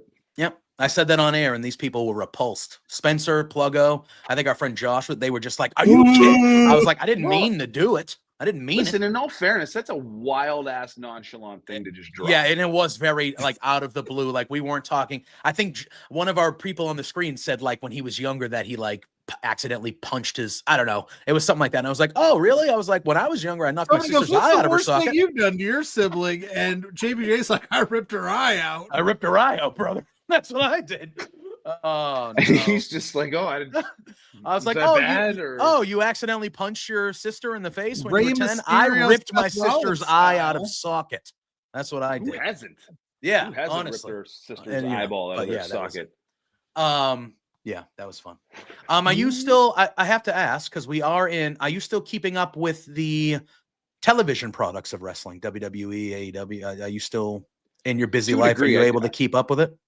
To a degree. Like, I mean, I don't get to watch all of it because that's impossible, but I mean, like, I certainly do my best to keep up with it, just because I don't want to lose touch with it at all. But I mean, like, if there's something that I got to go out of my way to see, then I'll go out of my way to see it. But it's just, it's impossible to consume all of that. I know there's content, a lot, especially when like we all have lives and stuff like that. Right. So, I just heard a Triple H interview a few days ago, like saying that like even he has a difficult time watching all of their content, and that like sometimes like he has to literally like force feed himself on like the airplane to like watch like just matches, and like doesn't even watch the full show just because there's just not enough time. So we talked about that last week a little bit. I was like, like this Tuesday, for instance, like I was like, I'll have to watch NXT like another night. I just need a night where I just like watch, like whatever it may be, and just take a break, because it is a lot. Not in a bad way. Just it's it's a lot. Right now, like I'm sure that like with me not having to operate my facility for the next little while, like I'm sure that's going to open up time for me to be able to watch, and I certainly went out of my way to watch the first episode of Raw on Netflix. Yeah. And I watched a little bit of the last episode on Netflix, and I even watched a little bit of NXT that just passed. I didn't watch all of it, but I watched a little bit of it. Which was just a wild thing to see. Like, so I grew up in the wrestling business with Ethan Page. Like Mm. we're not friends by any stretch, but like me and him, like I believe that he and I, our first ever titles in pro wrestling were with each other, like as tag champions. Like I was under a mask doing this like stupid gimmick, and we won tag belts like when he first started. I was doing it for a little bit, but like, Yeah. you know, like we go back a very, very long way. And like I would have never in a million years, and I'm just being honest, I would have never in a million years expected him to be where he's at right now. Mm-hmm. And knowing him for as long as we like me and, you know, others have, you know, that like, man, like this dude is just, he fucking loves like The Rock and then pro wrestling. Like it's in that order. You know what I mean? And he got to be on So, screen with The Rock a few weeks as ago. That soon must as have I been heard that insane. The Rock was going to NXT, I was just like, Yeah. oh my God. Like I immediately went and looked at the match list, and I saw that he didn't have a match, and I'm like, they're fucking doing it. Yeah. Oh, they're doing it was so cool. That guy to me, Ethan Page to me, is a guy that has been really good for a long time. He was awesome in TNA. He went to AEW. I think they kind of fumbled, they fumbled the bag with him in AEW. He could have big time. Every opportunity that they gave him in AEW, the fans were behind him, and he was unreal. That one off with the title with MJF and all, like he did everything good. And the second, I was not expecting him to show up in WWE NXT at all. But the second he did, I was like, this guy's going to be a big-time star for this company. And I expect him to be in the Rumble, and I expect him to basically be on the main roster at some point soon, right after Mania, even before Mania. And he's going to be a star, man. He can do it all. He can talk. He can go. He looks the part. He's handsome. He can be a good guy, a good bad guy. He's everything you want. He's a great professional wrestler. Great. And he's gonna move a lot of toys, which is like Yeah. a really important thing for, you know, a company like that. And you know, his trajectory is it's in the right place right now. Mm-hmm. And you know, like just because, you know, he and I aren't necessarily friends by any stretch, it's just like it doesn't mean that I don't want the best for him. Like I look at guys like that, and I just, man, I'm genuinely like stoked for him, you know. And I hope that this leads into bigger and better things. Like I hope that he eventually gets to do a promo with The Rock in the ring, you know, like in front of the crowd, where it's just like, hey, let's test this See what thing you that, got. you know, you've kind of become known for against your guy, you know. Like it's fascinating. I love seeing people not only hit their goal, but like hit their end goal, you know. Like it's just no matter who it is, I love seeing people succeed in wrestling. Mm-hmm. So yeah, I think that guys like Ethan Page for sure has a gigantic upside in that company, and I could certainly see him doing well on the main roster when it's his time for sure. Absolutely. And they've already go ahead, Pluggo, go ahead. I was just gonna kind of like spin that into, so Ethan Page, we talked TNA today. WWE TNA announced a partnership. How do you feel about that as a whole? Do you think that's going to be good for the wrestling business to see these two kind of partner up for a few years? Well, I think it all depends on what it actually is, because, you know, they've been doing kind of what they announced with today. They've been doing it. But, you know, like just kind of talking to a couple of friends of mine, like, you know, it's, so I have my own theory of what I think it'll end up being if this is what they're like, now that it's a paper, like it's an on paper kind of a deal where, like, you know, contracts are involved and they've, you know, whatever. I could see, again, I don't know anything. I know nothing about nothing, but I could see TNA essentially becoming what NXT was, where that becomes the developmental system, where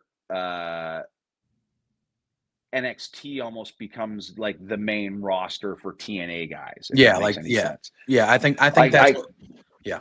Go ahead. Sorry. Just because, like, I got to assume, again, I don't know nothing. I got to assume that they've got to have some type of financial ownership or something along those lines, and I hope that they do, because I think that would be better for their production, and I think that would be better for their overall product. I think their show would look a million times better. I think that if you look at a television taping that TNA has done in the last 6 months, and you look at an Impact Wrestling television taping that they did 6 years ago, if you didn't know what was going on their television show right now, you wouldn't know what was which, because it looks the exact fucking same. Yeah. Like it's nothing has changed. Where Raw, SmackDown, NXT, even AEW, it's like they seem to change on, like, you know, with the fucking seasons, you know, like they literally, like they're always switching their look up. The stage gets different. There's obviously a lot of money involved in production like that, but they've literally had those same fucking teardrop little screens for forever, and it's just like, man, like, well, you know, like something's got to change in order for people to care, you know what I mean? And like that's where people start to get invested, is when they start to see things evolve. Then you can evolve the audience with it, you know. And I think evolving the overall look of your show is going to help. I think if you splash in the right people on both sides, it's only going to benefit both companies. For sure. I think that if they do it correctly, it'll put more marketing, promotion, and eyeballs on TNA that there's ever been in their entire 20 plus year history that they've ever been a company, like especially at their hottest, you know, ever. I think that this could potentially be a very, very good and cool thing. I just think that that's how it may end up happening, just because it seems to me that with this new Netflix deal, NXT has certainly become, like, even though it always kind of has been, it is very solidified, become the third brand, you know? Yeah, 100%. well, and then if you take it a step further, you're in the independent wrestling scene.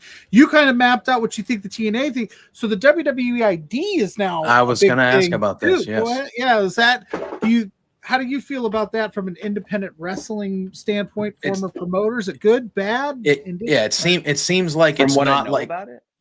No, like so it seems like on the surface to me that it's one of those things where it's like, hey, we're not like actually signing you to a contract, but we've identified you as somebody that down the line we would be interested in working with you. So we have you on this deal so we can kind of keep an eye on what you're doing, your growth, your development on the independent circuits, like still go do your thing on independence. But when we feel like you're ready, we're going to kind of say, okay, it's time to come down to Florida and let's do this thing kind of thing. Do TNA. So from what I know about it and how I view it is, like, as an independent wrestler, the most terrifying and stressful thing is literally getting to tomorrow. Like there's nothing more stressful about being an independent wrestler than literally just getting to the next fucking day, let alone the next weekend, let alone the next week, the next month, all of that other stuff. It is a day by day struggle because you don't know, like, because you don't have a contract, and sometimes you don't sell merch the way that you want to. Sometimes things just don't go the way that you want, you know?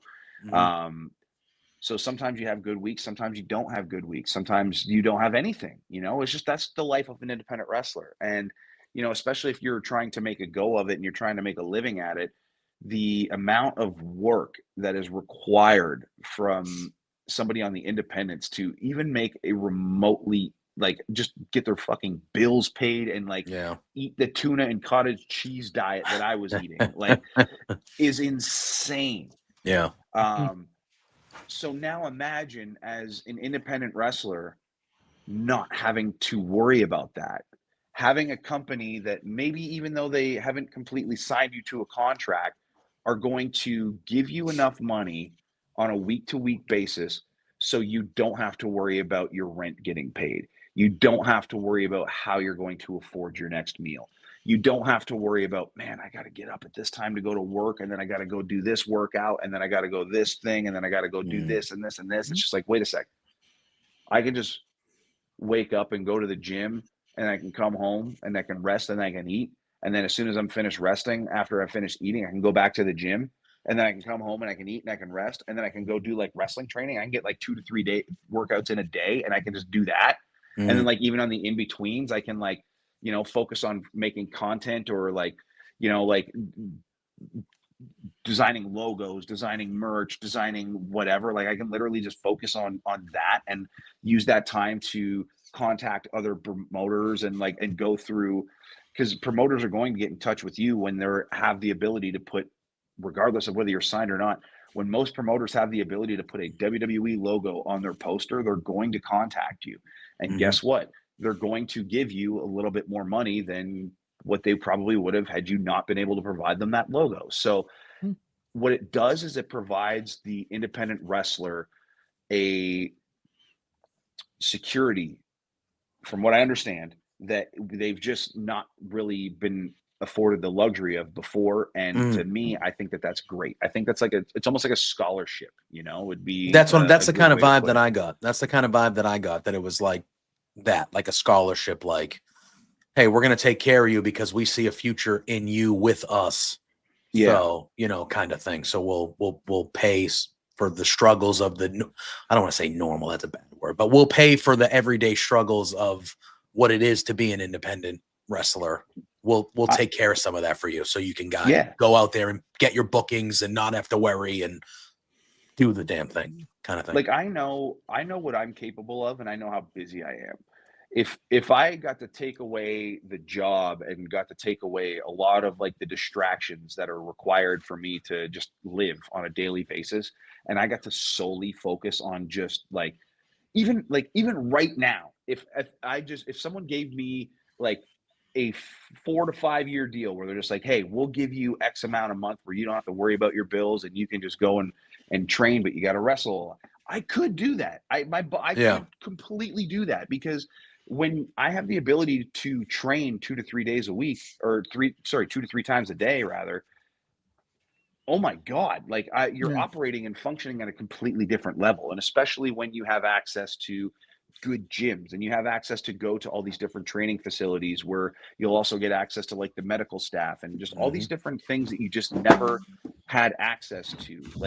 If you don't take advantage of that to the fullest extent, then that is completely on the person that's not doing it. And man, if all of those ID talents should literally be squeezing every fucking drop of resources that they possibly could out of whatever it is that they're getting resourced, because that just seems like an amazing opportunity to better your craft and make sure that when the time is right, you're ready to go. Because a lot of people on the independent scene think that even the audience, they think that certain independent talent, they're like, oh man, they should sign this person. They're ready to go. This person's the best in my area. Respectfully, they're the best in your area for a reason. They're not. There's something missing, right? There's something missing. So to be able to give those people the rope to basically hey, that thing that you're missing, we're going to give it to you. Now, what you do with it, it's kind of on you. We're going to provide you all those tools, and we hope that you can come back to us in 6 months to a year, and we hope to be able to give you this little thicker book that we'd like to provide you. But until then, here's this smaller one. Go do your best. It's I think that's fucking amazing. It's good to get a wrestler's perspective of it, because obviously when it was first announced, there were a good amount of people that were like, oh, this is just WWE trying to take over the independent scene, and they're going to deplete the independent scene and things of that nature. But it doesn't seem to be. It seems, and don't get me wrong, I understand why people are very skeptical of certain things WWE and a business like that does. But it seems to me that this is actually something that is for the betterment of the pro wrestlers, and it is to give them extra. I just think that people need to stop looking at it as WWE at the moment when it comes to that stuff, and they have to give credit where credit is due. Because I think when people think oh, the WWE is going to storm in and fuck the indies or whatever, if Vince McMahon was in charge and this was a Vince McMahon idea and all of that stuff, I would probably have a similar maybe mindset. But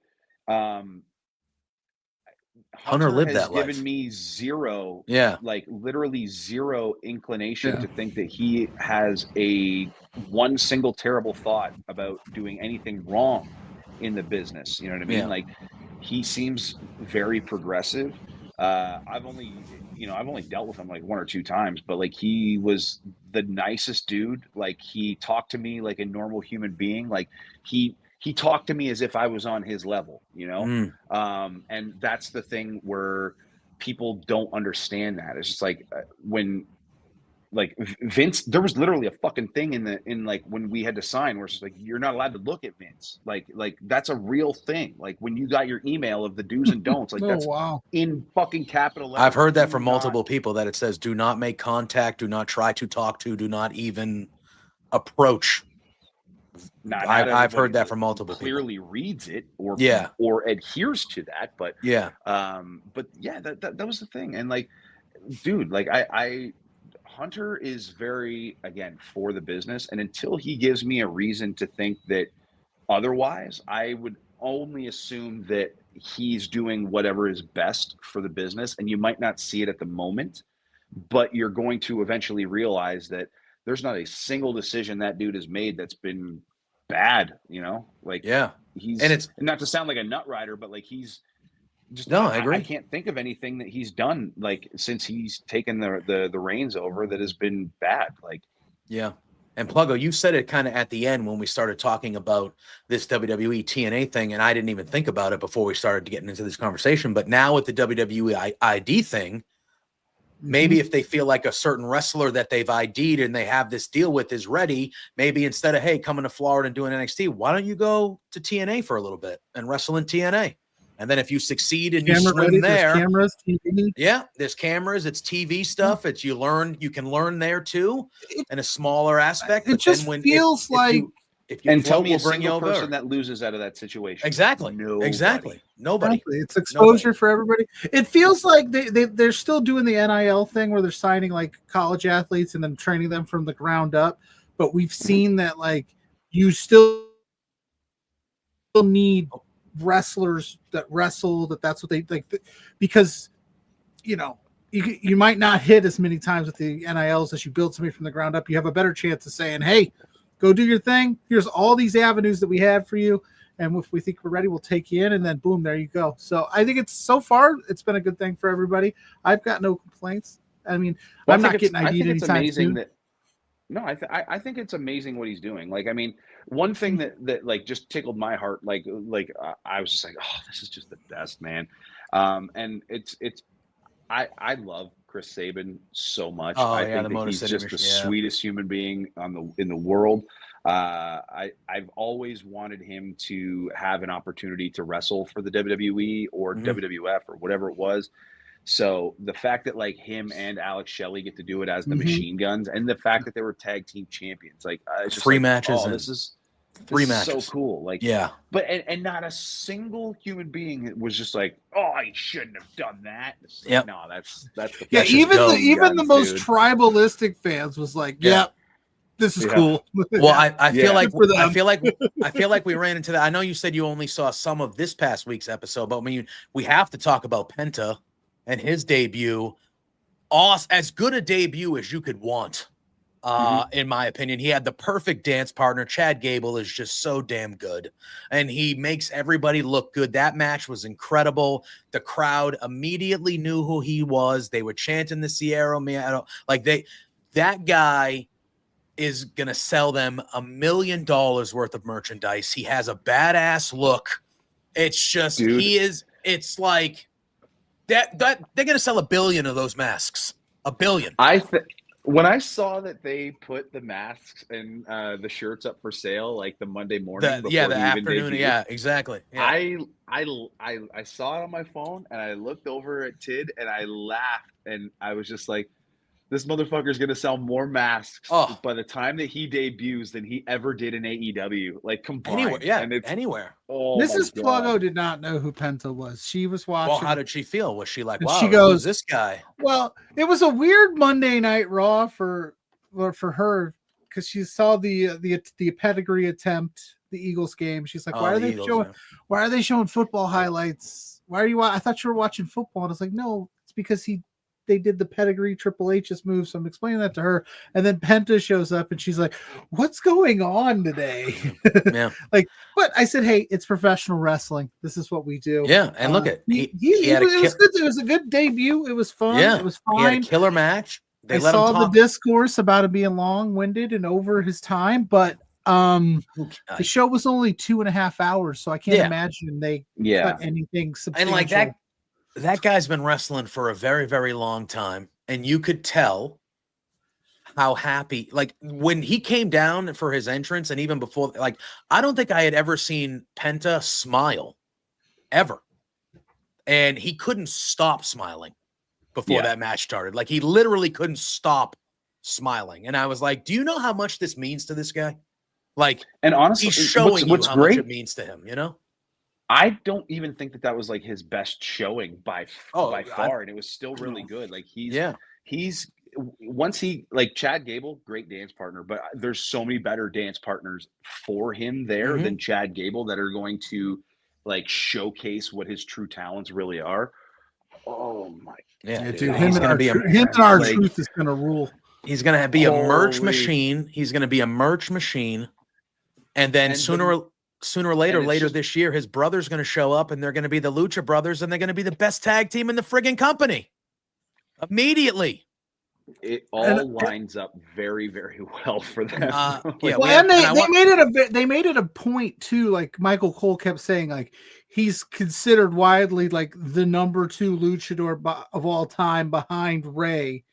So you got Ray in the fold. Well, let's get what I mean. Let's get which that is match. funny because I saw a discourse where they're just like that's actually kind of funny because he's not even like he's the second best luchador in his family.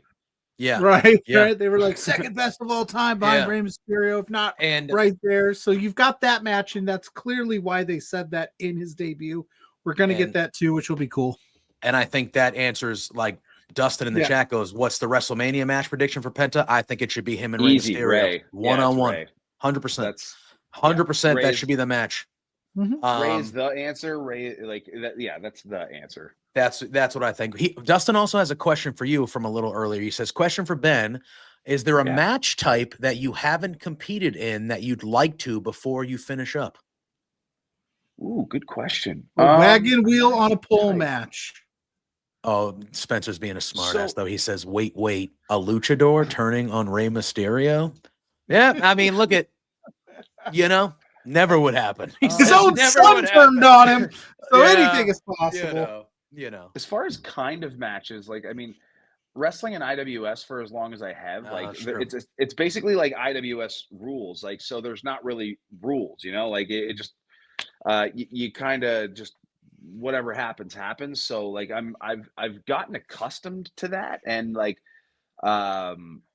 so it's weird. Whenever I hear match types now, I almost kind of laugh because I'm just like, oh yeah, those are still a thing. Like I because in our little world in Montreal, it's just like it all blends together. It's but no, that's a very good question. I think that and I don't know if this is a match that I would like to compete in. I think it'd be kind of neat if I had the right person to do it with. But it's crazy because a friend of mine, he's a ref up at the WWE. His name is Jason Ayers. Oh yeah. His son just started wrestling. His name is Reese Maddox, and I highly recommend everybody go and check this kid out because like I think he's only like 16 or 17, and like he still looks like a 16, 17-year-old. Like he's still got his baby fat on him, but like this kid has got like all of the tools that you would want, and like he's got all the access to like just the greatest training that he could. Of course, he's working on Booker T's Reality of Wrestling. Oh, very good. Like, he's like Jason's got this kid hustling. If he had his passport, I would have brought him down to wrestle at Crossbody because I'm just like I love helping out kids that that want it like that, and also helping out people who friends, right? So, but like that. He's gonna be one of those kids, man. Like look out for him. Good. What's the wildest match type that you've come across in your travels? Since you said you're not sure which one you'd want to wrestle, where like some random indie night, you're like, are they really what is this match? Sorry, my apologies. I just dawned on me. I was going somewhere with that. No, He you're good. just fucking wrestled in a ladder match, that kid. Yeah. Hell yeah. I've never wrestled in a ladder match. And this kid's Really? wrestled in a ladder match. Yeah, Okay. I've never wrestled in a ladder match. Challenge that to me, championship. Yeah, up make it a high. ladder match. Screw it. No. I would be honestly with MRB, I would be intrigued to do something like that. I would be very intrigued to defend my challenge championship against him in Calgary Ooh. in a ladder match. Okay. We're just printing money. See, You know? Dustin up there earlier That's said you gotta spend money to make money. We're just making money. Spencer Yeah. still in the chat? Oh yeah. Oh yeah. I'm sure he's back there. Ladder Matt. The He's like, Between Two Beards presents. Sorry, I'm gonna fuck up your budget. No. I'm the real CEO. We've been doing blowing that for your budget. years, bro. We've been doing that for years. CEO We've been blow doing that budgets for years. for a reason.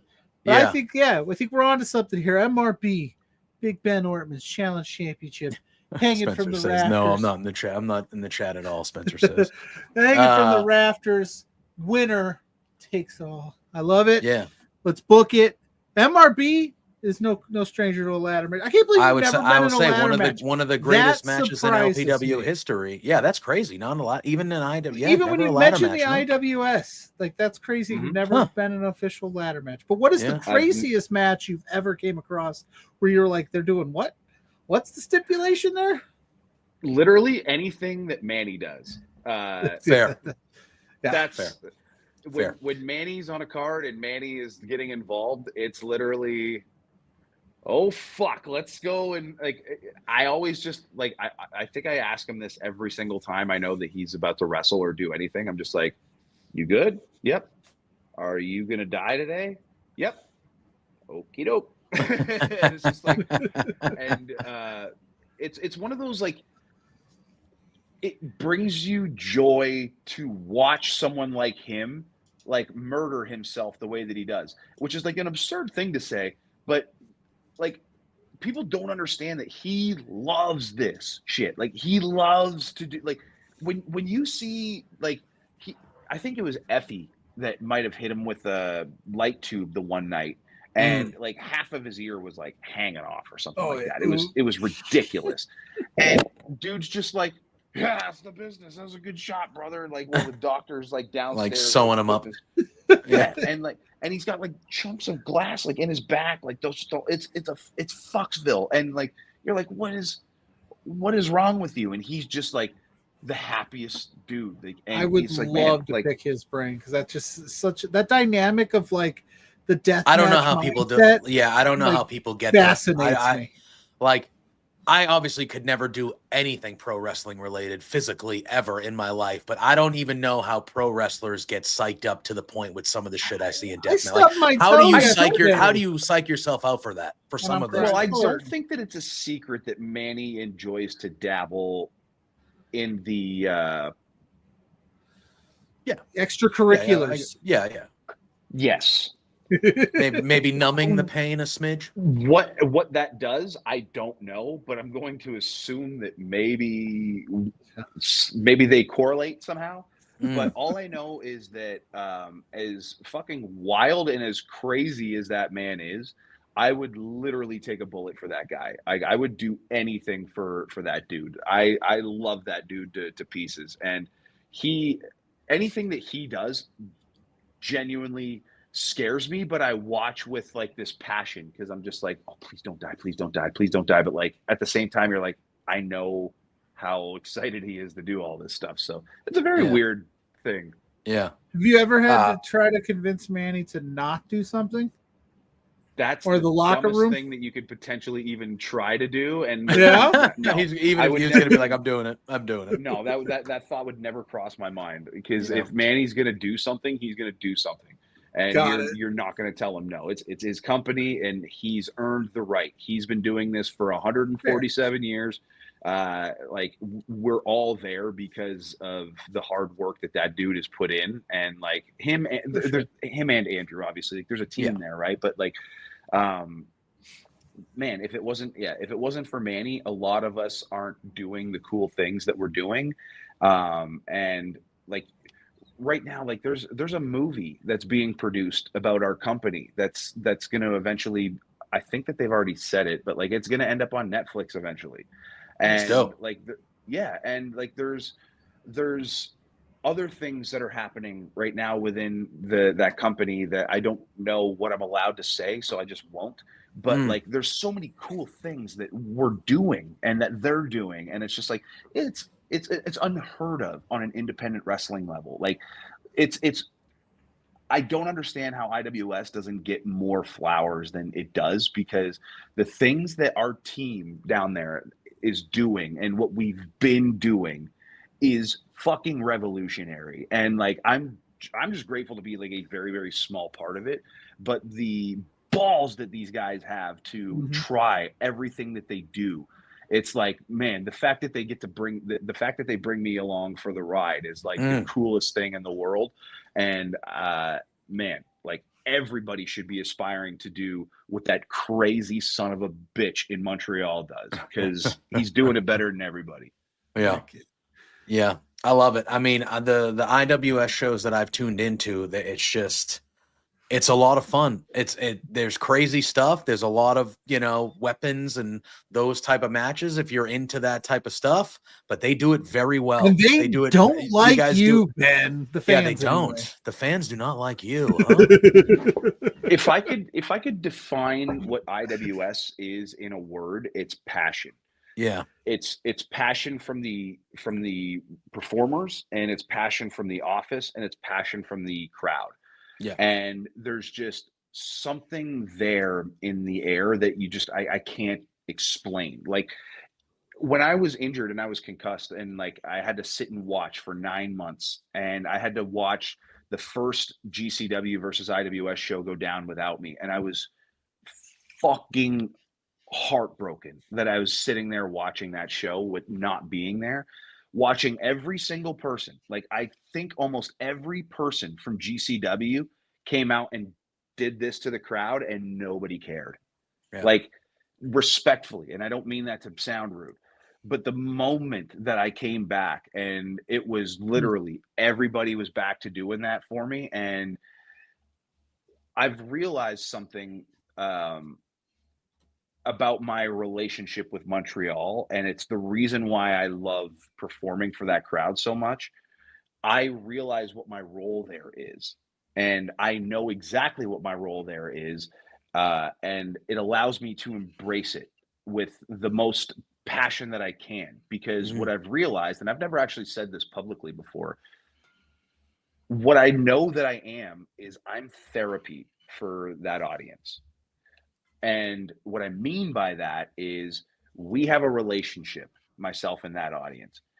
The moment that my music hits, the moment that they hear the words Cambridge or Kitchener, Ontario, they instantly have something to fucking not like together, as a crowd, as a team, as a city, as a province. They fucking hate outsiders. Now, I think that deep down, I think they like me, but that's not what they're about. They're about their crew, Yeah. So when you have this outsider who is embracing being an outsider and letting you know, I don't give a flying fuck what you think about me, because I genuinely don't.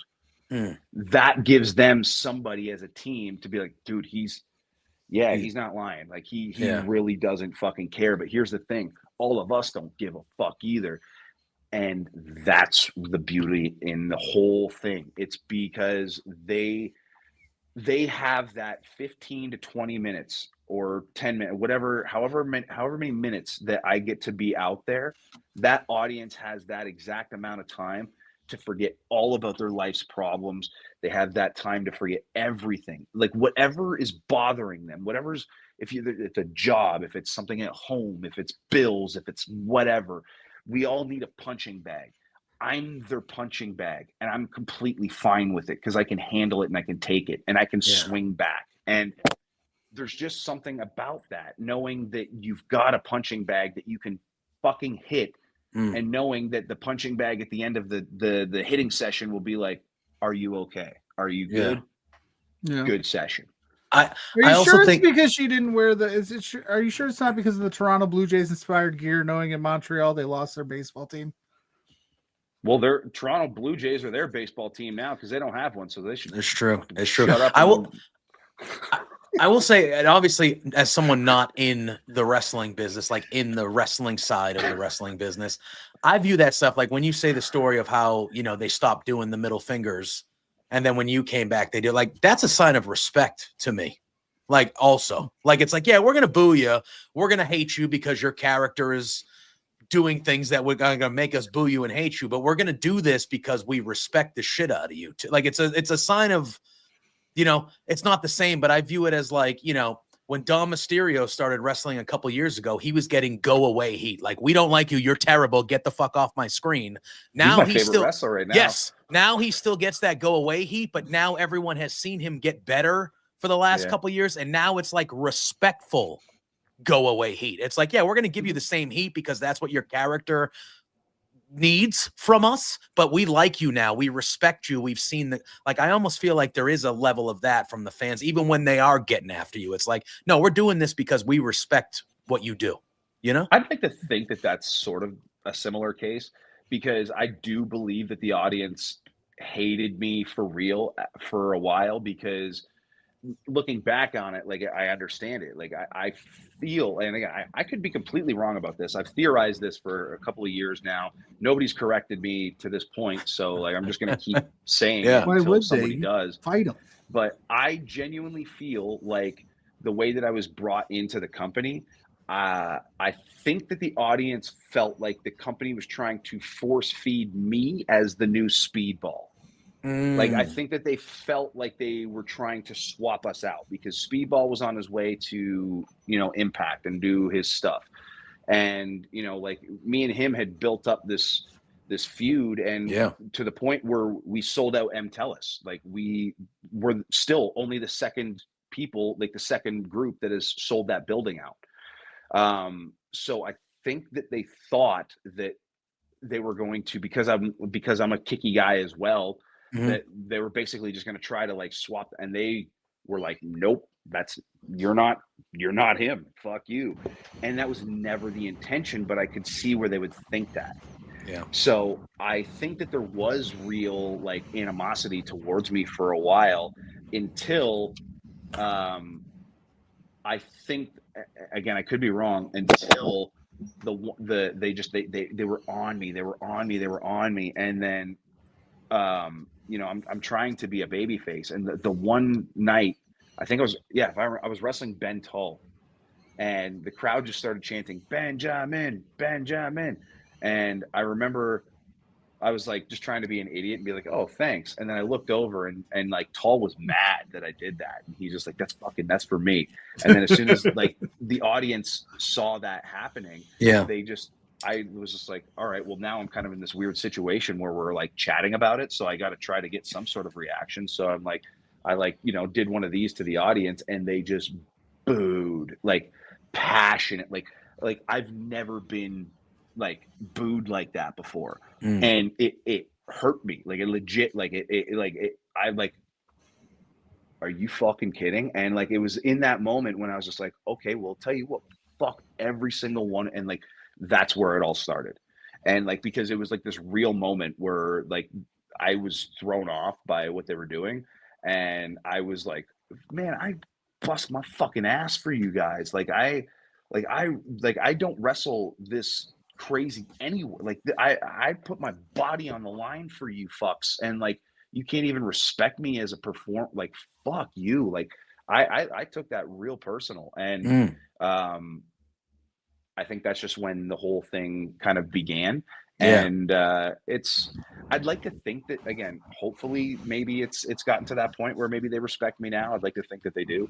But I guess we'll find out whenever my last match is. Yeah, that's true. That's true. Because they're either going to be super stoked about it or they're not going to give a fuck. So. Yeah.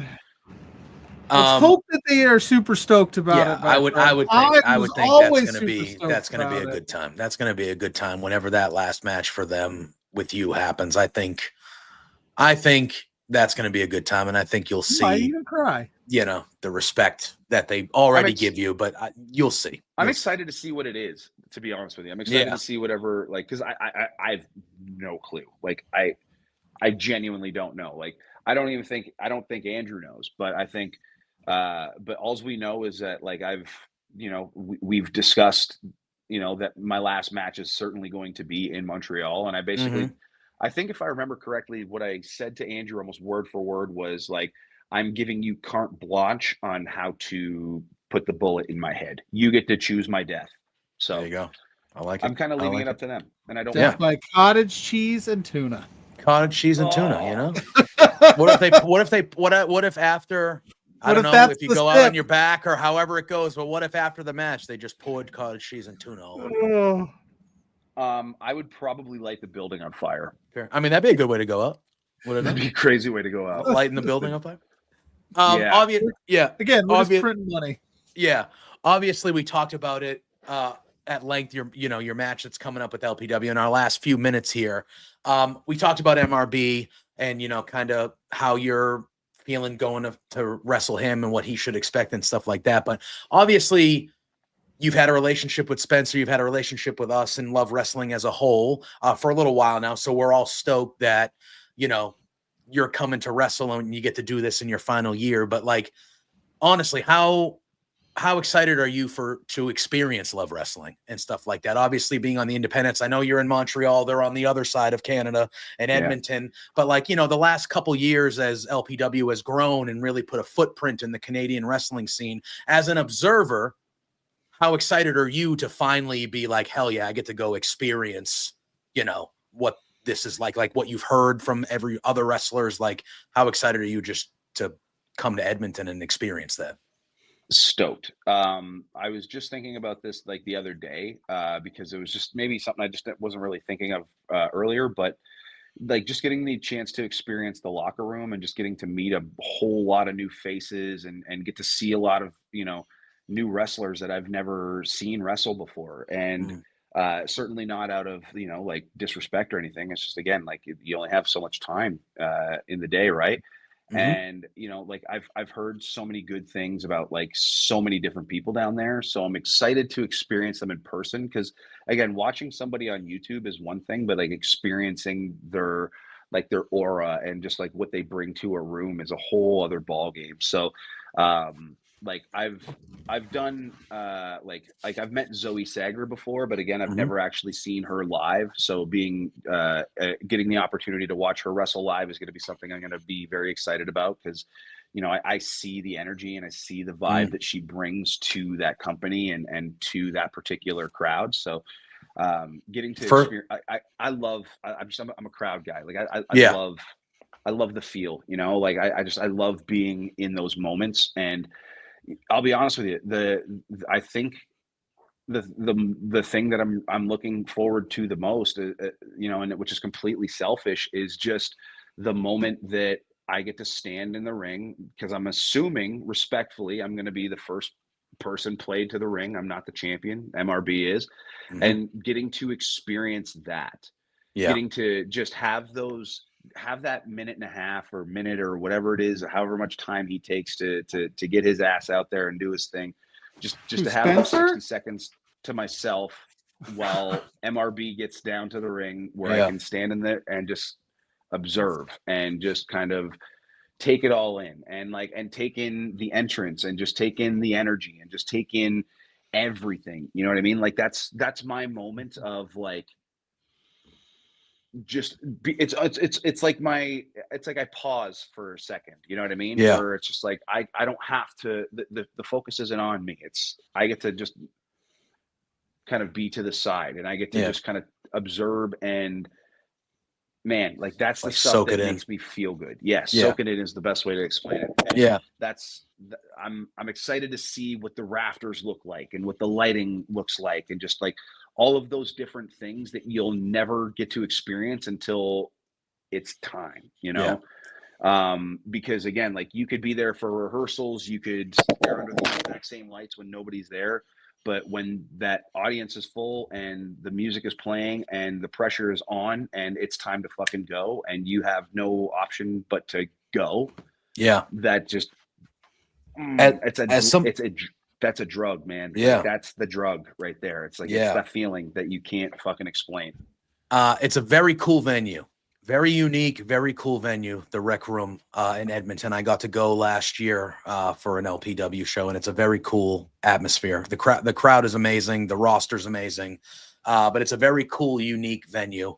And as Dustin says with the cheap plug, he says, and if you're not there live, you can catch it on IWTV as well. And that's another thing I'm looking forward to is getting to meet guys like Dustin that, like, you know, I've known through this community for quite some time, and that I've never actually met in person before. So, yeah, you know, that kind of stuff means a lot to me, just because we all went through the worst time in history together, and we all got through it together, you know? So it's pretty cool when you get a chance to meet a member of the streaming community. So that's pretty cool. Absolutely. Too. Heck yeah. All right. Well, I mean, we are getting close to time. So, I mean, it took a long time for us to finally do this, but this was a fun 2 hours. It did not feel like it was 2 hours. Not at all. And I wasn't expecting to go 2 hours either. Yeah. It was just, but this, just, it passed by. I hope, hopefully we didn't get you in trouble. Did we get you in trouble? Did we get in trouble? No, we don't want to get in trouble. She's taken up knitting, and, so she's just been, so I got her a tablet for Christmas, and, she has discovered Apple Plus. Oh, so, okay. I've realized that essentially I could probably do these as long as I want to, and because I don't really matter. Like, once her headphones are going and like her fucking needles are just dude, it doesn't matter what I'm doing, brother. Dude, this is why I get to do this too. You put a book in front of Mrs. Pluggo, and I can do literally whatever I want. Yeah. Oh, she was book lady. There was time when she was like, and she still book is, lady. But like she kind of goes like through cycles on like different passions. And right now, like, her passion right now is knitting. And man, she literally woke up one day, like, I'm not even kidding. She's just like, I fucking kind of want to just try knitting for some reason. And like, I went to Walmart, I grabbed some things for her. She got some stuff off of Amazon, and I shit you not, like a day or two later, she's like, got this wild ass thing going on, and it was just like, you literally didn't even, like, you were just talking about doing this like a day ago, and next thing you know, like, she's on her second blanket, for fuck's sakes. Quick learner. At least you get to stay warm, man. Quick learner. You say I'm gonna be our dogs are going to be warm. I'm gonna stay fair. However what temperature I can stay. That's fair.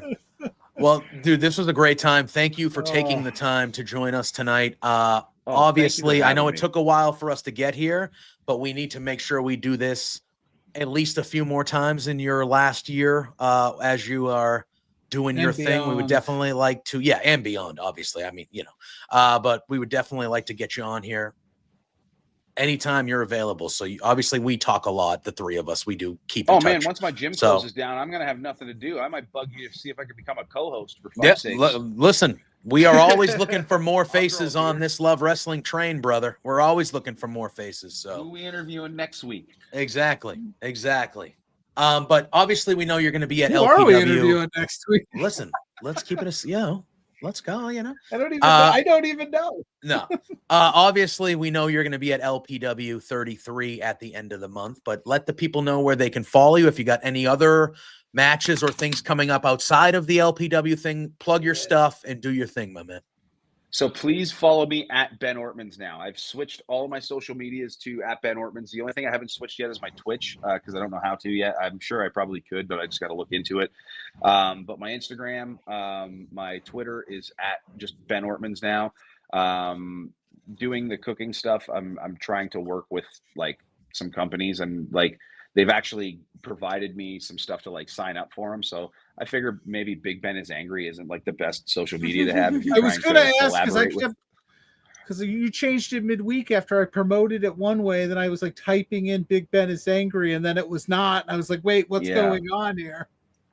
It was just one of those things where I was like, I should probably like, because whatever. The only reason why I had it like that to begin with is because like when I first started like wrestling, like everybody would always ask me like, why are you so angry? Why are you so? I'm like, the fuck are you talking about? I'm fine. And like, I guess I just have a resting bitch face, and everybody just always thinks I'm mad. So, which is hilarious because like most of the time I'm not, but apparently everybody thinks that I am. So. I just was like, I'm just going to run with it. Like, if everybody thinks I'm angry, then I guess I'm just angry. So Big Ben is Angry. But I guess I just, big I don't know. I guess I woke up yesterday and grew up. Yes, that's the only thing that sucks is now there's no big Venus there. Still. I 100% called him that the first time that I saw him in my chat. R.I.P. Venus. I was like, Big Venus is here. And I was like, oh, Big Ben is. Oh, I get it. I get it. Yeah. I get it.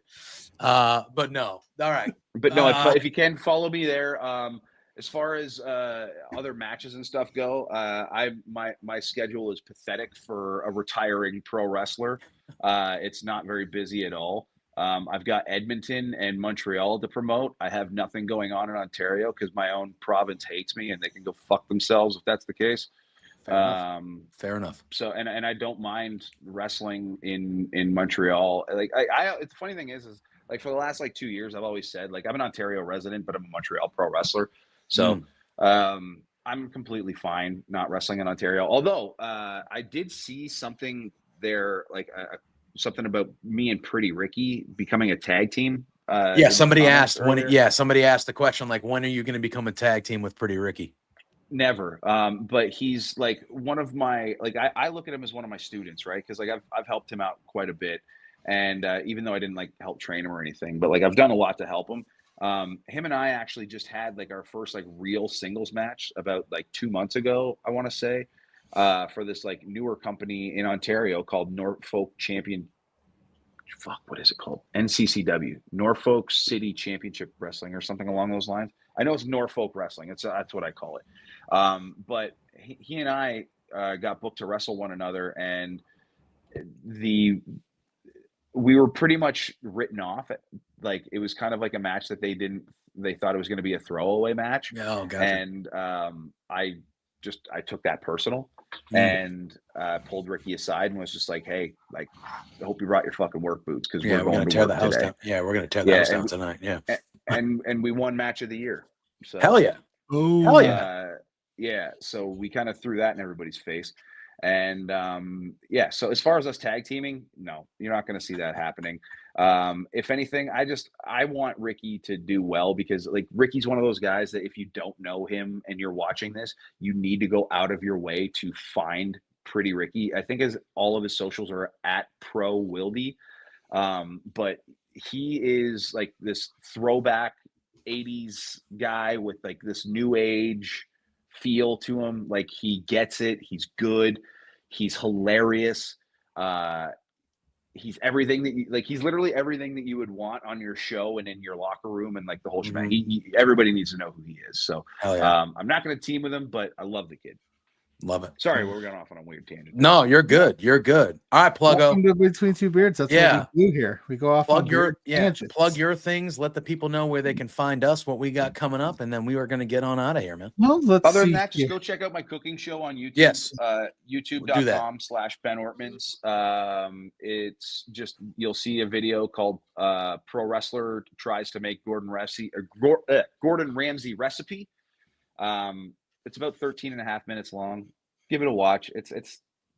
Tell me if you can tell me if you hate it. You can drop all your stuff in the comments. I don't mind. And you can tell me how bad I suck at cooking. I'm completely okay with it. If you have any advice, please leave it for me. And if you do go and watch those videos, please do the thing where you like and comment and do all of that other stuff, because I know that it's like the fucking most annoying thing in the world to hear any content creator say, like, subscribe. Mm-hmm. It genuinely helps. Like my one cooking video has gotten more comments and likes than like all of my vlogs did like combined in like 24-hour period. So it's like pushing my video into like people's algorithm and they're like seeing it now. So like that stuff helps. So if you could do that, that'd be great. Love it. Do that here too. Yes, please. What a segue, Pluggo. Do it. What a let's see. What do I got going on? I do have I don't know if I'm a professional. I don't know if I have a huge hog. We'll have to ask around. I'll have to get some references for that. I can vouch. Yeah. You don't even talk about the thickness of the damn thing because you're so just. Because I gotta stay humble, baby. You gotta stay humble. That's right. Oh man! Just plug the damn show, Pluggo. Just plug the damn show.